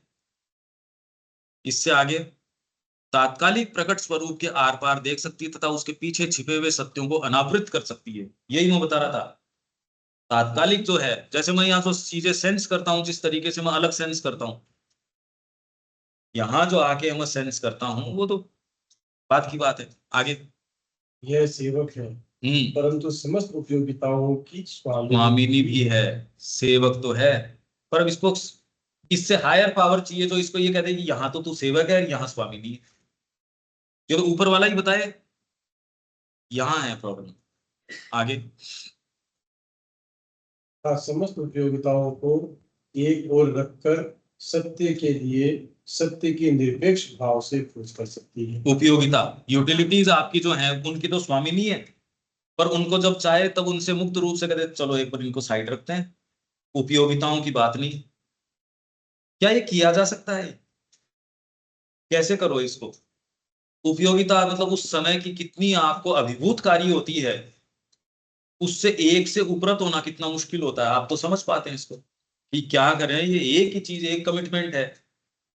एक गाय पाल ली वही हिलने नहीं देती मेरे को, तो एक कोई पेट पाल लिया वही आपको हिलने नहीं देता। उपयोगिता तो आप देखते ही हो कितनी छोटे छोटे कमिटमेंट है, बाद में आदमी समझदार हो जाता है, अरे सोच समझ के कमिटमेंट करना अगर तू सच्चा है तो, नहीं तो खैर कितने भी करके तेरे को निभाने तो है नहीं। भारत के साथ यही तो रहा। शुरू में इसको यही नहीं पता था कि कोई आदमी झूठ बोलने के लिए ये कर रहा है, बारी आए उन्होंने तो कमिटमेंट कर लिया इनसे, वो निभाने के लिए कर नहीं रहे थे। ये कमिटमेंट कर लो अगर नींद के अंदर भी, इनके मानक ये हैं अम्बरीश जैसे या आपके सत्यवादी हरिश्चंद्र जैसे, ये तो नींद के अंदर भी कमिटमेंट कर लेंगे तो निभाएंगे, और वो कमिटमेंट कर ही इसलिए रहे हैं कि उनको धोखा देना है। तो ये तो समझ ही नहीं पाए इस बात को ही, ये ऐसा भी हो सकता है, ऐसा भी हो सकता है कभी। तो आप समझ जाते हो फिर कहते हो नहीं कमिटमेंट नहीं करना, बंद जाओगे यार, अगला तो मिलेगा नहीं। सुबह के सत्र में जैसे शुरू कर दिया, आप अगर मेरे को बुला लेते हो यहाँ, आप ही लोग पूरे नहीं मिलो तो अब मैं क्या करूं? तो भाई क्या कर सकते हैं उसमें? मैं अपने पॉइंट्स तो टेली, ऐसे तो है नहीं कि मैं साइकोलॉजिकली अवेकन नहीं हूं। अगर मैं ये उदाहरण दे रहा हूं तो मेरी साइकोलॉजी थोड़ी तो समझती होगी। तो क्या मैं चीजों को नहीं देख रहा? क्या उन कमियों को नहीं देख पा रहा कि अपन गाल तो बजा रहे हैं दिव्य जीवन के, सावित्री के ग्राउंड स्थिति है ये, क्या मैं नहीं देख पा रहा? और फिर भी उतनी जुनून के साथ कि नहीं, क्योंकि आदर्श बालक में वो कि निश्चित अगर असफलता भी उसको नजर आती है तो भी वो कर्म करता रहता है। ये तो आर्यन की बात है। मैं तो कह रहा हूं अगर हमारी टीम कोई मूलभूत काम करना चाहती है, जैसे कि मैंने बताया अभी, जो मास अरविंद का करना चाहें, तो हमको ये नेसेसरी ये सारा इंस्ट्रूमेंटेशन चाहिएगा। आप क्या कर लोगे? अखबार निकालोगे तो उसके लिए जो जो जरूरी है, लैपटॉप भी चाहिए, प्रिंटिंग प्रेस भी चाहिए, लिखने वाले भी चाहिए, फोटोग्राफर या जो, अरे को सब चाहिए आपको, समझने वाले भी चाहिए। अरे सारे ही चाहिए। नहीं नहीं, मैं तो ये कह रहा हूँ पूरी टीम चाहिए, मैं एक व्यक्ति की कह रहा हूँ। टीम इन दी सेंस जैसे इसको करने के लिए पूरी टीम चाहिए, वैसे ही आप ये कहोगे गंभीरता से करने के लिए आपको ये सारी फैकल्टीज इंस्ट्रूमेंटेशन की जरूरत पड़ जाएगी। इसमें जो पहले हम कहते थे अब वो इश्यूज वो नहीं रहेंगे कि खाली open yourself to the mother, वो तो करना ही पड़ेगा, वो लग्जरी नहीं रह जाएगी, मिनिमम रिक्वायरमेंट बन जाएगी आपकी। अभी तो लग्जरी खोलो खोलो, नहीं खोलो नहीं खोलो, भाई आपके मजबूरी थोड़ी है, जिस समय खोल लेते हो खोल लेते हो, नहीं खोले नहीं खोलो, बाद में आपका काम ही नहीं चलेगा। ये तो बहुत बड़ा फर्क पड़ जाएगा इस बात का। अभी आप समझ नहीं पा रहे इसको क्योंकि ये एक बड़ी दूसरे आयाम की चीज है। हम यही बात करना चाहते हैं कि इसके उदाहरण धीरे धीरे जब आप इसमें जाएंगे, आप इसके उदाहरण देना शुरू कर देंगे, हम एक्चुअल काम में जब आए आगे। इसलिए यह एक सर्वप्रधान शक्ति है जिसकी सहायता से मनुष्य ने अपने आप को अधिकृत कर लिया, जो जिसके द्वारा वह अपनी शक्तियों का छात्र और गुरु बन गया है। कितनी बढ़िया बात है ये, छात्र है जो उसको जानता है और गुरु भी है वो हमेशा छात्र ही बना रहता है। इसलिए माँ के पास जो टीचर है ना, जितने भी, वो कह रहे हैं हम तो शिष्य हैं, हम भी सीख रहे हैं। जो इंटीग्रल एजुकेशन का टीचर है वो भी स्टूडेंट ही है, टीचर तो अकेली माँ है। ये तो टीचर को भी समझ में आ जाना चाहिए और पूरे सेटअप को समझ में आना चाहिए कि यहाँ तो टीचर है वो स्टूडेंट ही है माँ का, बस। एवं ऐसा देव बन गया है जिस पर उसके अंदर के दूसरे देवता अपने ऊर्ध्व आरोहण में सहायता के लिए निर्भर रहते हैं। बस। वह भी पौराणिक कथा का प्रोमेथियस है, जो मानव जाति का सहायक, शिक्षक, उन्नायक मित्र तथा उसे सभ्य बनाने वाला है। ये बुद्धि का कार्य हम पढ़ रहे हैं, बुद्धि का जो उचित कार्य। नहीं तो इतनी देर तो समझ ही नहीं आ रहा था। इस बार ये एक क्लैरिटी धीरे धीरे धीरे कुछ तो आई, क्यों तर्क बुद्धि। और इसको अगर हाईएस्ट भी कर लो, पहली बात तो इसका पता ही नहीं चल रहा। अगर इसको आपने पूरी तरीके से डेवलप कर लिया, जो हम बात कर रहे हैं, तो उसकी उच्चतम और शुद्धतम क्रिया भी विफल होती है।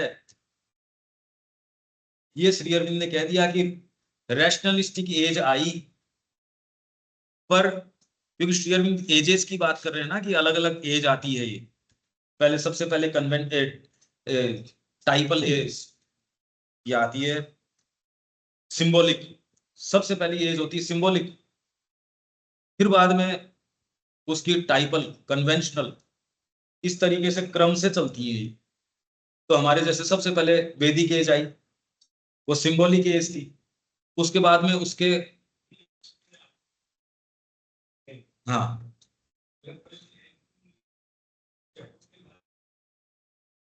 हाँ, पर ये उसी स्तर पे स्पाइरल नहीं घूमता, ये अपवर्ड असेंडिंग स्पाइरल है।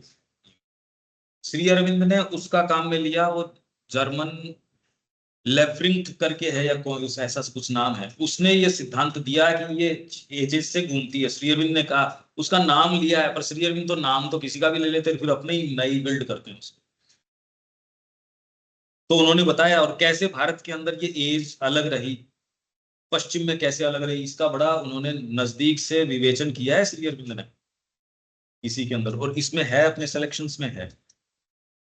आगे, क्यों तर्क बुद्धि, क्यों तर्क बुद्धि की उच्चतम और शुद्धतम क्रिया भी विफल होती है। कठिनाई का मूल। इस कठिनाई, जब तर्क बुद्धि एक उच्चतर क्रिया का प्रयास करती है तो वह अपने को जीवन से पृथक कर लेती है। तो वो जीवन से पृथक कर लेती है अपने आप को। उसका एक निस्वार्थ तथा निष्पक्ष ज्ञान के लिए किया गया प्रयास मात्र ही उसे एक ऐसी ऊंचाई पर उठा ले जाता है जहां उसकी पकड़ उस दूसरे ज्ञान से छूट जाती है जो हमारी सहज वृत्तियां तथा आवेग अपने में निहित रखते हैं।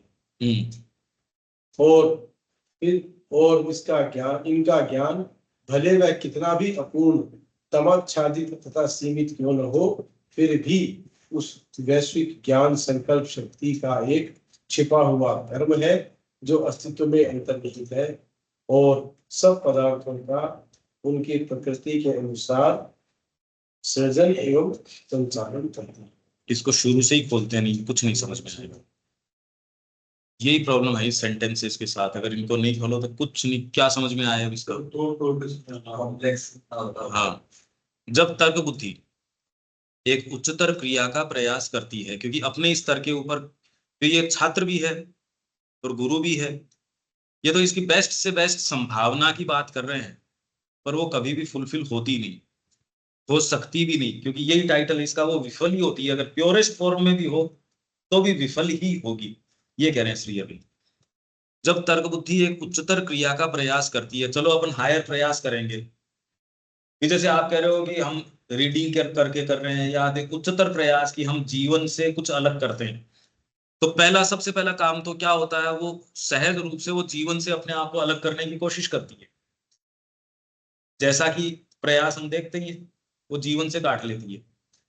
उसका एक निस्वार्थ तथा निष्पक्ष ज्ञान के लिए किया गया प्रयास मात्र ही उसे एक ऐसी ऊंचाई पर उठा ले जाता है जहां उसकी पकड़ उस दूसरे ज्ञान से छूट जाती है जो हमारी सहज वृत्तियां तथा आवेग अपने में निहित रखते हैं। वो ज्ञान जो आपकी इंस्टिंक्ट के अंदर है जीवन को लेके, जो भी ज्ञान आपके पास है उससे उसकी पकड़ छूट जाती है और वो कहे यार, इसलिए वो नीचे नहीं आना चाहता। वो व्यक्ति क्या कहता है, मेरी चेतना नीचे आती है इससे बात करने के अंदर। अरे तेरी तो चेतना इससे नीचे आती है, पर इस बच्चा जो बाहर से गंदगी के अंदर से आया, इसको नहलाएगा कौन? धर्म ये काम करता है। तो आप फिर बाद में कहते मैं इसके हाथ नहीं लगाऊंगा, बेकार काम। अरे तू तो हाथ नहीं लगाएगा, तो ये हम सब क्या इसी में नहीं जाना चाह रहे हैं हम वास्तव में? तो शिक्षा के अंदर उसी को हाथ में लेना पड़ता है। आपको उस इंस्टिंक्ट को, बच्चे की इंस्टिंक्ट को वहीं हाथ में लेके उसको भी हैंडल करो और हायर पावर से उसको टैकल करो। श्री अरविंद ने कहा यही एक जो नए मार्ग का प्रणेता होता है, उसको जो मुसीबतें आती है, एक पूर्ण योग हमने जो किया ये काम, सोचो कितनी मुश्किलें हमारे सामने, और माँ ने तो अपने शेयर से 10 गुना ज्यादा तकलीफें उठाई है। आप नहीं तो उससे पिंड छुटा लेते हो कि ना मेरे को राजनीति से क्या मतलब, मेरे को बारीकी से इससे विवेचन से क्या मतलब। तो आपका वहां से तो आपका जो ज्ञान है वो हवा में लटका रहे, इससे जुड़ेगा नहीं, इससे ये जुड़ता नहीं। तो आपका अगर प्योरेस्ट प्रयास है, इनइफेक्टिव हो गया वो। आपका नहीं, ये तो मेरे से नहीं होगा। जैसे जनरली हमारी टेंडेंसी यही होती है कि उसमें रस इतना आता है तो यार कहाँ है।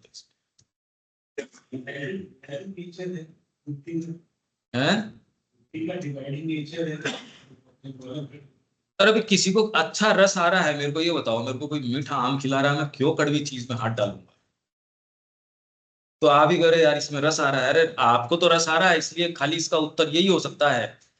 अर्जुन ने कहा जो मेरे को चाहिए ही नहीं है तो मैं क्यों लड़ूं? तो भगवान ने कहा अरे यही तो गड़बड़ बात है कि तेरे को चाहिए या नहीं चाहिए उसका तेरा राइट नहीं है ना डिसाइड करने का। तेरे हाथ में दिव्य अस्त्र शस्त्र है, तू भगवान का पार्षद है, मैं स्वयं तेरे सारथी के रूप में विद्यमान हूं, है। ये सारे जितने भी राइचियसनेस के चैंपियंस हैं और अनराइचियसनेस के तेरे सामने खड़े, तेरे को चयन का अधिकार नहीं है। ये बात हमको समझ में आ जाए कि चयन का अधिकार हमारा नहीं है, चयन का अधिकार तो माँ का है, आपके माध्यम से क्या करे क्या नहीं करे।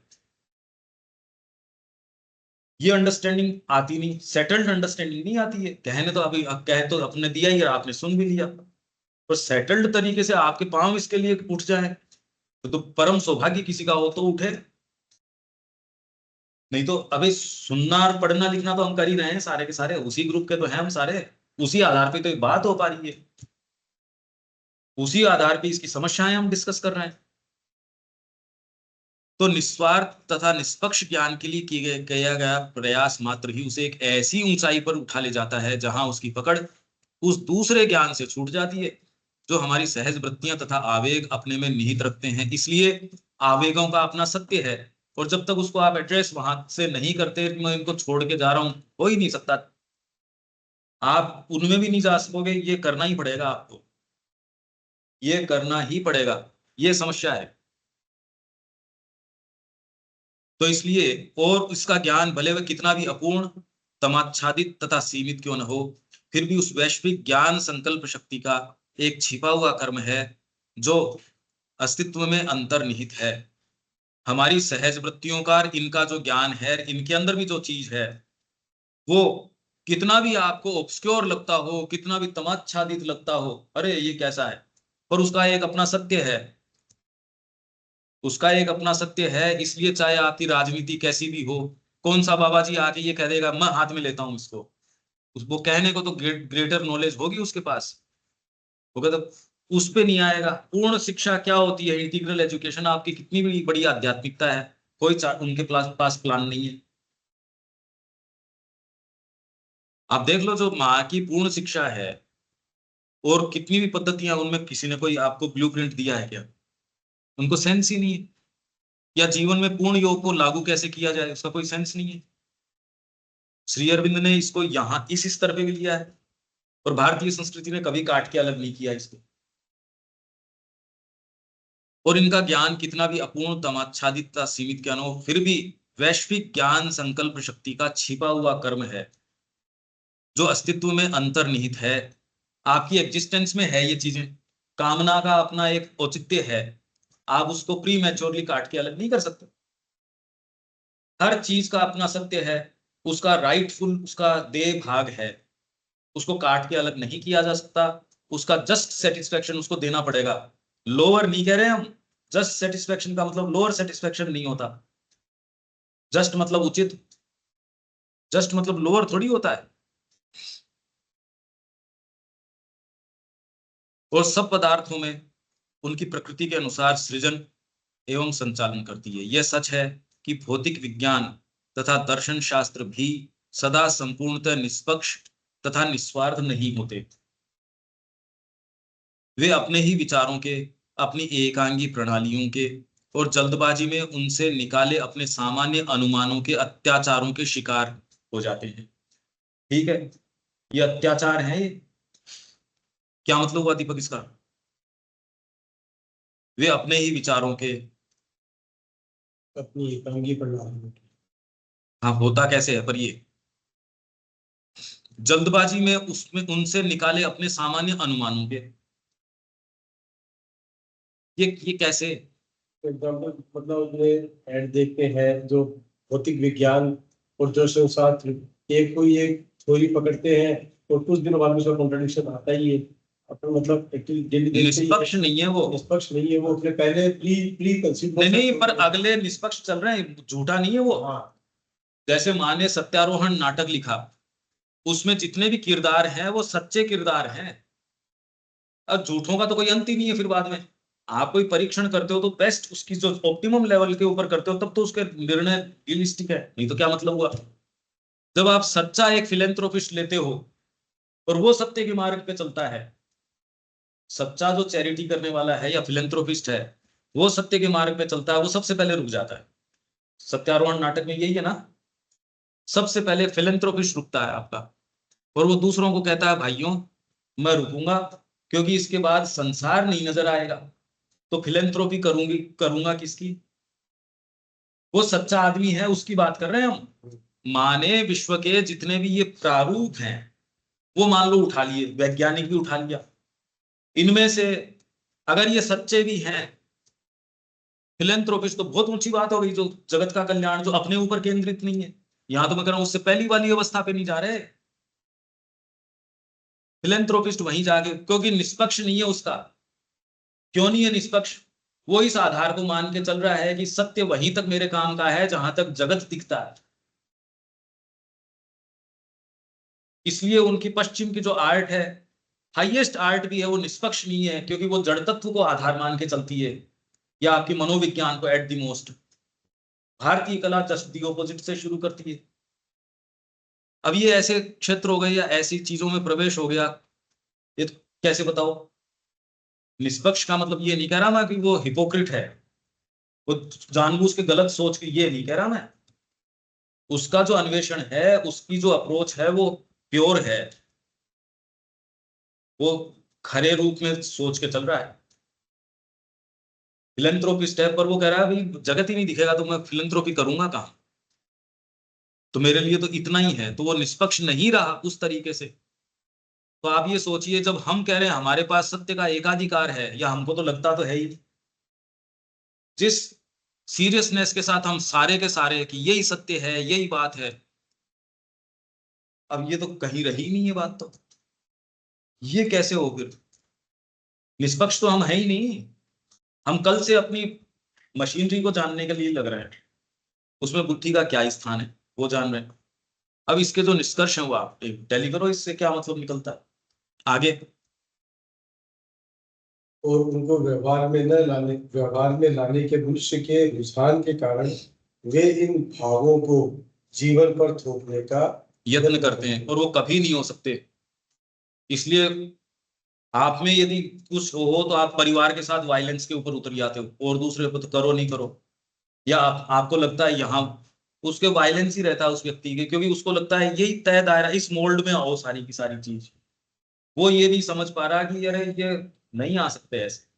लाइफ का एक अपना सत्य है। माइंड से आप सोचो कि मैंने एक खांचा, क्योंकि माइंड एकदम काटे छांटे खांचे तैयार करता है, उसी में आ जाओ जितनी चीजें आनी है। लाइफ उसके लिए बहुत ज्यादा विशाल और बहुत पेचीदा पेचीदा है, वो नहीं आ सकती इस तरीके से। किसी समय विशेष के ऊपर आ भी जाएगी तो दूसरे ही मोमेंट वो उससे बच निकलेगी। इसलिए भारत के अंदर यहाँ इंट्यूशन बड़ी इनकी एक्टिव है। तो ये जुगाड़ू आदमी है, वो किसी भी चीज में से आप कितने भी नियम बना लो, ये उस रास्ता बना लेते हैं। आप कह रहे हैं करप्शन है, अरे करप्शन नहीं है, लाइफ इंस्टिंक्ट है इनकी। बाहर वालों को जरूरत ही नहीं है, क्योंकि उनके सीधे सीधे खांचे हैं, उनके जैसा बनाओगे वैसा ढल जाएंगे उसमें। इंडियन जो है बड़े इंजीनियस हैं, वो खांचों में आने वाले लोग नहीं है। आप कहते करप्शन है, करप्शन तो ये बन जाता है। जीवन को नहीं कर सकते आप इस तरीके से कि मैंने एक नियम बना लिया और उस तरीके से चलूं। अपन अगर प्योरेस्ट फॉर्म में बुद्धि की प्रक्रिया को लें तो ये कमियां हैं। अब ये चर्चा तो ये सीप इन करने में भी बहुत लंबा समय लगेगा, ये मशीनरी को समझे आगे। परंतु फिर भी वे ऐसे अमूर्त विचारों या आदर्शों या कठोर नियमों के जगत में प्रवेश कर जाते हैं जिसमें से जीवन की जटिलता छूट निकलती है। ऐसे जो आपके दार्शनिक हैं, विचारक हैं, जीवन की उसको कोई सेंस ही नहीं है, कुछ सेंस नहीं रहता। तो जो ज्यादा विचारों वाला आदमी है वो घर पे वो परेशान ही करता है। तो घर पे स्त्री है, वो कह रही है भैया तू बाहर रहा कर तो हमारा घर ठीक चले। उसको ये सेंस ही नहीं है कि तू गधा है। उसने 4 किताब क्या पढ़ ली या 4 कोई बातें क्या समझ ली और उसको लगता है मैं कुछ हूं। और 4 लोग क्योंकि पैसे का कारण उसको वाहवाही कर रहे हैं या जो भी कर रहे हैं या उस करवा रहा है वो, और घर पे आके उसको थोप रहा है। क्यों माननी चाहिए उसकी? गधा है वो, उसको लाइफ का सेंस तो है नहीं, उसको वो सेंसिटिविटी नहीं है। और वो एक छोटे से तुम दुनिया के अंदर सारा संसार आ जाना चाहिए। कैसे आ जाना चाहिए? इसलिए कभी तालमेल बैठता नहीं, उसको सेंस नहीं है खुद का, खुद की इनसफिशियंसी नजर नहीं आती, दूसरे के अंदर टटोलता रहता है। आगे आदर्शवादी विचारक, दार्शनिक, कवि एवं कलाकार, यहाँ तक कि सदाचारवादी भी वस्तुतः वे सब जो विचारों के जगत में ही निवास करते हैं, जब व्यवहारिक जीवन का निकट से सामना करते हैं तो अपने आप को असमर्थ के समान अनुभव करते हैं। पद्धतियों की लेक्चरबाजी खूब अच्छी से करेंगे, पर एक्चुअल जब उनके घर की स्थितियां जाके देखोगे, भैया तू बात तो बहुत अच्छी कर रहा था, ये क्या यार, तू जगत को तो पुट टुगेदर करने की बात कर रहा था, तुम तो 2 जन ही रह रहे हो यार, तुम तो 2 ही तालमेल में नहीं रह रहे। तुम तो दिव्य जीवन की बात कर रहे थे, संस्था चलाने की बात कर रहे थे, नीतियों की बात कर रहे थे। हम में से ही कितने हैं जो नीतियों की, सरकार को ये नीति करनी चाहिए, सरकार को वो करना चाहिए। अरे घर पे तो देख तो सही, तू यही ठीक कर ले, यही लागू नहीं हो रही, तो इस बात को बाहर, क्योंकि ये इसकी प्रॉब्लम है ये। अगर हम इसको समझ जाएं तो फिर क्या करें वो तो अभी तो बहुत दूर की बात है, पहले समझ जाएं हम इसको। ये बहुत ज्यादा जटिल है, ऐसे नहीं किया जा सकता। अल्टीमेटली तो आप गुडविल कितना मैं विवेचन करके, क्योंकि प्रैक्टिकली हम तो बच्चों के साथ सारे ही काम कर रहे हैं। हम फार्म हाउस भी देख रहे हैं, कोई साधक आ रहा है उससे भी व्यवहार कर रहे हैं, वहां एक कम्युनिटी भी चला रहे हैं जिसका आधार भी दूसरा है। सारी काम कर रहे हैं, पर इसके अंदर आप कितना कह सकते हो, कैसे कह सकते हो, वो सारी इक्वेशन में बेस्ट क्या है? बेस्ट यही है कि आप अपनी चेतना की टॉपमोस्ट स्थिति के ऊपर रहिए। पर अब ये कहने से थोड़ी हो जाए। कर लो कैसे, जो हम कल से मशीनरी पढ़ रहे हैं, टॉपमोस्ट पे रहने कौन देगा आपको? आप तो रह जाओ, रहने कौन देगा आपको? वो एक रीछ बह रहा था पानी के अंदर, वो कंबल समझ के चला गया उसको पकड़ने के लिए। क्या गुरुजी कह रहे हैं अरे छोड़ दे इसको? क्या गुरुजी मत तो छोड़ दूं, ये नहीं छोड़ रही कंबल मेरे को। तो आपको मैं तो टॉप मोस्ट पे चला जाऊंगा, आपको जाने कौन देगा ये तो बताओ? आपके अगर चित्त उनमें प्रवेश कर जाएगा, वो अकेला गड़बड़ कर देगा। कल यही तो पढ़ रहे हैं हम, मनस किस में प्रवेश कर जाएगा, आप कैसे रोक लोगे ये बताओ? आगे जब व्यावहारिक जीवन का निकट से सामना करना पड़ता है तो अपने आप को असमर्थ अनुभव करते हैं तथा जीवन को अपने विचारों के अनुसार नियंत्रित करने के अपने प्रयासों में निरंतर असफल होते हैं। उनका बड़ा शक्तिशाली प्रभाव तो होता है, परंतु सीधे तरीके से सफलतापूर्वक व्यवस्थित कर्म के द्वारा नहीं। कर्म से नहीं हो रहा उनका, उनकी उपस्थिति से तो हो रहा है, क्योंकि वो सिंसियर आदमी है, पर उसको बेचारे को ये नहीं पता इनको रखना कैसे है। इनके मैं आपको प्रैक्टिकल उदाहरण दे सकता हूं, ये बिल्कुल सच्ची बातें हैं, ये खाली साहित्य की बातें नहीं है। श्री अरविंद एकदम परफेक्ट चित्रण कर रहे हैं। हम अवेकन नहीं है इन जगतों के बारे में या इन चीजों के बारे में। जैसे दिलीप कुमार रॉय ने इनका चित्रण किया है, सुभाष चंद्र बोस का, रविन्द्रनाथ टैगोर का, इतना अंतरंग चित्रण किया है कि उनके भतीजे ने नहीं किया।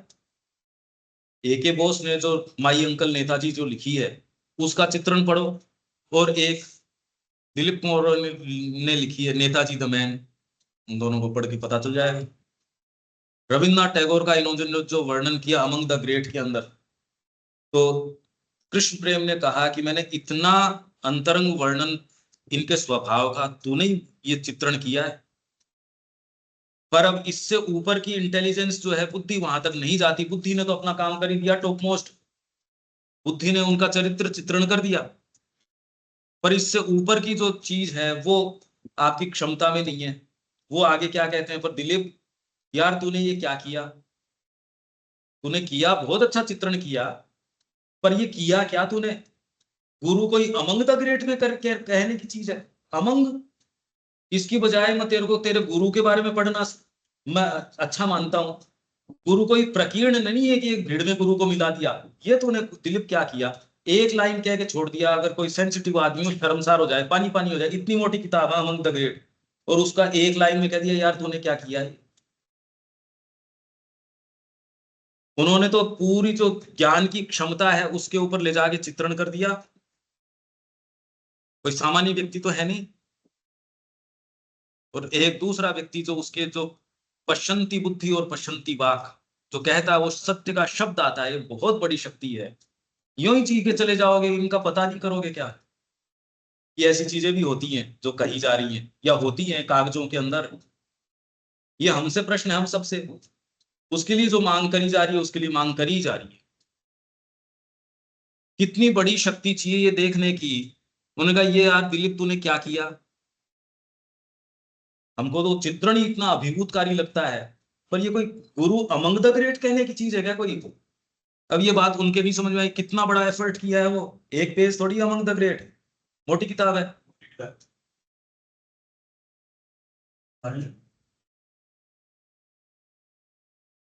और उसमें 5 या 6 व्यक्तित्वों का जो उन्होंने वर्णन किया है। अब वो जो चित्रण किया है, इतना अंतरंग चित्रण किया है कि आपकी बुद्धि की पराकाष्ठा के ऊपर ले गए। कितनी आप में वो फैकल्टीज चाहिए, कवित्व शक्ति चाहिए, राइटिंग पावर चाहिए, कॉम्प्रिहेंशन की पावर चाहिए, अंतर्दृष्टि की, ये सारी शक्तियां चाहिए। वो सारी उस आदमी ने कर दी वहां, और बहुत अच्छे से कर दी, और वो चीज चूक गया। अब बताओ कितनी गंभीर बात है। अब ये समझ लो कि हम किस दिशा में मूव करने चाहिए, हमको क्या करना चाहिए। अब ये पैसेज यहां तक का है, इसको मैं कर देता हूं खाली। अधिकतर तो जीवन के क्षेत्र में वे अपने विचार फेंकते हैं। हम यही कर रहे हैं, यही अपन कर रहे हैं। इससे पिंड छुटाओ, मतलब अपने शत्रु को अपन ने अपना हथियार बना रखा है। अपन उसी के माध्यम से उसको आंखें बना रखी है अपने शत्रु को, और आपको वो लेजिटिमेट ठहरा रहा है। वो कह रहा है अरे ऐसा ही है, अरे तेरे को ये नहीं पता, शत्रु के आंखों से देख रहा है तू, तेरे को सही कैसे दिखा देगा ये। तो इसलिए अधिकतर तो जीवन के क्षेत्र में अपने विचार को फेंकते हैं, और जीवन उनका उपयोग अपने अंदर की कोई ये संकल्प शक्ति के निर्णय के अनुसार करता है। ये बात नहीं है कि शुद्ध प्रत्यक्षवादी व्यावहारिक व्यक्ति अपने सीधे कर्म के द्वारा कुछ अधिक सफल होता है। ये नहीं है कि ये जो विचारवान है वो तो असफल हो जाता है, जो आप प्रैक्टिकल आदमी को ज्यादा सफल हो, वो वही घरट निकालता रहेगा, वो आगे कहाँ जाएगा। विचारवान कम से कम आगे की चीज तो कल्पना कर सकेगा। ये तो डिलीवर ही नहीं कर सकता अपने आप को, उस क्या डिलीवरेंस है। वो तो एक जगह घरट निकालेगा, है गोल घूमेगा। उसके पास तो बेचारे के पास मुद्दा नहीं है, उसके पास मुद्दा तो है। क्योंकि जीवन के अंदर की कोई ये संकल्प शक्ति उसके कर्म को भी अपने हाथ में ले लेती है, तथा उसके व्यावहारिक व्यक्ति के अभिप्राय से सर्वथा भिन्न दूसरे उद्देश्यों के लिए उपयोग में लाती है। इसके विपरीत आदर्श एवं आदर्शवादी आवश्यक हैं। आदर्श एवं आदर्शवादी आवश्यक हैं। इसलिए श्री अरविंद ने लिखा कि पश्चिम में जो क्रांतियां आई, तुम्हारे कोई कोई ये टोपी बनाने वाले या कोई मिल चलाने वाले, इनके कारण नहीं आई, ये तो वहां के विचारक हैं, उनके कारण आई क्रांति, शेक्सपियर के कारण, उनके कारण। ये तो इसी में अर्ली कल्चरल राइटिंग में ही होना चाहिए, या कर्मयोगी, या इनमें वंदे मातरम, इनमें से किसी में है, पश्चिम की जब उनकी बात कर रहे हैं। तो पश्चिम में भी जो इंग्लैंड के अंदर और के अंदर या हर देश में जिनमें क्रांतियां आई, किस तरीके से आई?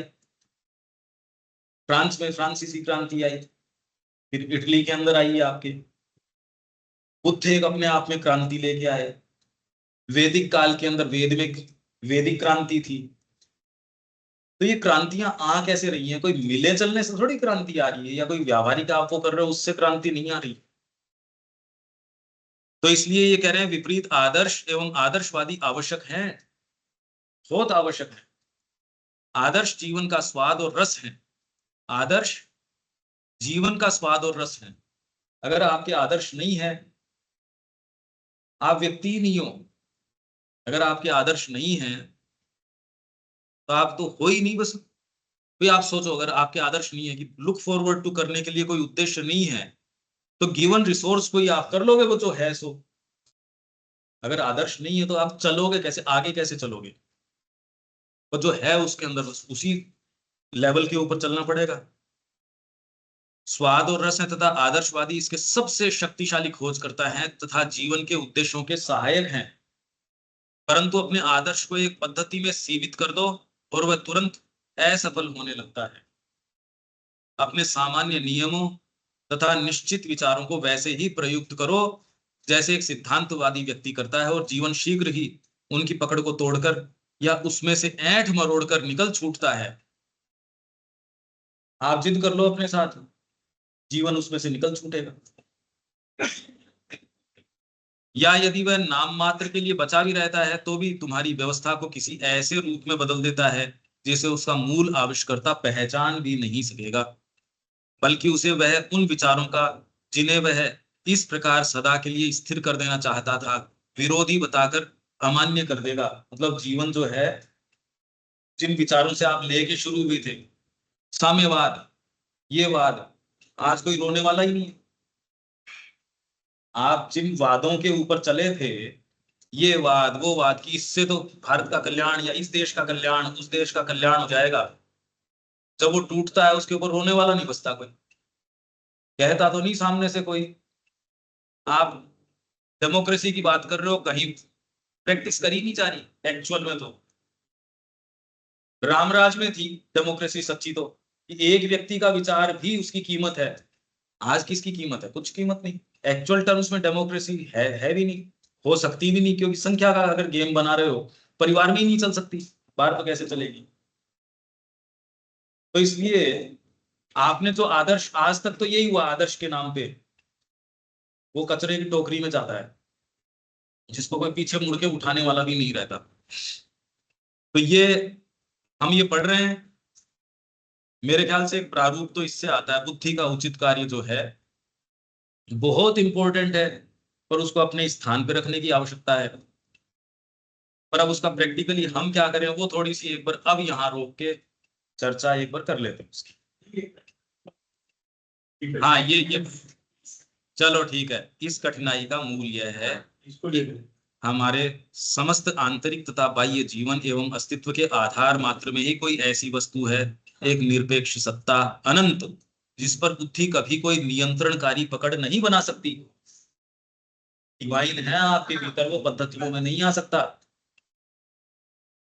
जीवन की सभी चीजों के पीछे एक परम निरपेक्ष सत्ता विद्यमान है, जिसे प्राप्त करने का प्रयास वह चीज अपने ढंग से कर रही है, और उसका अपना लॉजिक है। इसीलिए हमारा माँ से जुड़ के उस लॉजिक में हमारा क्या देह भाग है, वो हम और बेटर कर सकते हैं। हर सीमित चीज एक अनंत को अभिव्यक्त करने का प्रयास कर रही है, जिसे वह अपने वास्तविक सत्य के रूप में महसूस करती है। जनरली क्या है, हम अपने जो माइंड के विचार हैं, अगर मैं उन विचारों से आपसे मिलना शुरू कर दूं, तो मैं कभी भी आपसे नहीं मिल पाऊंगा। मैं अपने पूर्वाग्रहों का एक चश्मा लगा के और मैं पहले ही सोच के आ जाऊं कि आप तो ऐसे हो, आप ऐसे हो, और उसमें मैं फेरबदल करता रहता हूँ कि इस बीच में आपसे मेरा क्या इंटरेक्शन रहा या किसका क्या इंटरेक्शन रहा, उसमें प्लस माइनस में करता रहूंगा, तो आपसे तो कभी मिल ही नहीं सकता। जबकि ये मेरे को भी मेरे को इससे नहीं, मैं अपना, मेरे पास जो चीज आ रही है मेरे को प्योरली आपको कम्युनिकेट करनी है। मतलब मेरा एटीट्यूड क्या होना चाहिए। अगर मैं पूर्वाग्रहों से ग्रसित हूं तो मैं कभी किसी से मिल ही नहीं सकता। और जगत की जो बेस्ट चीज है ना, कोई व्यक्ति आपसे, आपके जिसके प्रति कड़वाहट है और दूसरा व्यक्ति कर रहा है इसमें इतनी मिठास है, तो इसलिए आप जगत से खाली अपनी कड़वाहट ही टटोलते हो, आप जो हो वही टटोलते हो और वही बटोरते हो। तो जगत का वर्णन आप जैसा कर रहे हो, वो आप ऐसे हो इसलिए कर रहे हो। और उसके लिए क्या करना चाहिए, अब समस्या तो वहीं आ जा रही है। ठीक है, ये तो मूल कठिनाई तो हो गई है ये। यहाँ रोक दें इसको। इसका लास्ट आई थिंक, एकदम लास्ट। हाँ जहाँ ये मनुष्य के स्वतंत्र केवल, मनुष्य की स्वतंत्र होने तथा अपनी आंतरिक एवं परिवेशिक प्रकृति का स्वामी बनने की प्रेरणा की वास्तविक परिपूर्ति तब तक नहीं हो सकती जब तक कि उसकी आत्म चेतना वृद्धि पाकर विवेक युक्त मनोमयता से ऊपर नहीं उठ जाती। अभी तो हम मनोमयता तक नहीं पहुंचे हैं। से ऊपर उठ गए। अरे पर माइंड बनेंगे तो उससे ऊपर जाएंगे। अभी माइंड कहाँ है ये बताओ। एट लार्ज, मैंने कल भी कहा, अगर ये कह दिया जाए 15 मिनट के लिए दंड विधान हटाएंगे, क्या मनुष्य जाति एट लार्ज तैयार है क्या? अब तो जैसी स्थितियां चारों तरफ आप देख रहे हो, क्या अपने आप को आर्मामेंट की रेस में कोई पीछे रख सकता है क्या? आज नहीं रख सकता। भ्रातृत्व की बातें जरूर करेंगे, सबके आंखें हो गई भैया फटाफट अपना असला तैयार करो, कोई नहीं रुक सकता। पर्यावरण की कितनी भी बात कर लो, चाहे ये खाली ढोंग है, खाली ढोंग है। चाहे कितनी आप पर्यावरण की ये पेड़ लगाओ और करो, क्या पेड़ लगाएगा वो? 4 रॉकेट एक साथ करेगा, इतने में आपके पेड़ जो जीवन भर के पेड़ हो गया उनका काम। ये सब ढोंग है। अगर इतनी सी भी, और ये कोई बहुत ज्यादा लंबी चौड़ी की बुद्धि की बात ही नहीं है, तो लॉजिक की बात है, बुद्धि जरूरी नहीं है इसके लिए। हम जानबूझ के अपनी आंखें बंद करना चाहते हैं क्योंकि कई चीजें, और अभी एक एक चीज क्या क्रीप इन हमारे अंदर करी है, विज्ञान इसका समाधान करेगा, विज्ञान ही कर देगा इसका, टेक्नोलॉजी कर देगी इसका अपने समय से। या फिर अब देखो, विज्ञान ने आपको इतनी सारी चीजें दी हैं, सड़कें भी दी है, यातायात भी है। अब यार इतनी चीज दी है, देखो इसके साथ अब ये चीजें हैं तो हैं, और अपने समय से विज्ञान ठीक भी कर देगा। हमारे डीप डाउन एक ये बैठी हुई है, देख लो सबकी ये बैठी हुई है। हमको ये भी नहीं पता विज्ञान करेगा क्या नहीं करेगा। विज्ञान कर सकेगा कि नहीं कर सकेगा, ये भी बहुत बड़ा मूल प्रश्न। तो विज्ञान इंडिपेंडेंटली आपसे अलग से कैसे कर देगा जब चेतना आपकी ऐसी है? क्या कर लेगा? जो चेतना होगी वही तो करेगा। आपने एक कोई बिल्ली पाल रखी है, वो यहाँ क्या आप सारी गैलेक्सीज में घुमा लाओ, बिल्ली तो बिल्ली ही रहेगी। बिल्ली होने से थोड़ी रह जाएगी वो, क्या ढूंढ लाएगी वो? विज्ञान क्या सत्य ले आएगा? अपने सच्चे सम्राट को या उसके साथ अपनी तदात्मता साध कर अथवा उसके परम संकल्प एवं ज्ञान के साथ सतत संबंध स्थापित करके जान नहीं लेती। पर ये बहुत बड़ी बड़ी बातें हैं। देखो, अपने तो अभी एक्चुअल काम करने की बात करो। अभी तो मेरे मुंह में जितना टुकड़ा आता है उसको चबाने की बात करो, इनकी बातें नहीं। प्रैक्टिकल आदमी ये कहेगा भैया मेरे हाथ क्या दे रहे हो ये बताओ। आप बड़ी बड़ी नोट गिनाना ये कर रहे हो, तो आप कह रहे हो यार गिना तो बहुत रहे हो, मेरे को कितना देने वाले हो, बाकी तो मेरे थोड़ी है, मेरे को कितने देने वाले हो ये बात करो। तो यहाँ जो ये चर्चा की बात, अब प्रैक्टिकली हम क्या कर सकते हैं? आपके जा पा रहे हैं, सेवेंथ हुआ, सेवेंथ सेशन चल रहा है, सेवेंथ सेशन चल रहा है ये। और क्या क्या अंतर देखा पहले तो प्रारंभ के अंदर? आप बताइए मेरे को। तो मैं तो आपके कहने से, आपने कहा और मैंने तुरंत मैंने कहा हाँ ठीक है, शुरू करते हैं। अंतर हम लोग तो ये देखा कि जब पिछले 1 महीने आप नहीं आए तो उसमें अंतर बहुत बड़ा था। बहुत खला, हाँ ये तो पक्की बात है। ये अंतर हुआ ना, ये तो बहुत है, ये तो अंतर हुआ ना। बहुत बड़ा। ये तो हर जना कह रहा है और महसूस कर रहा है।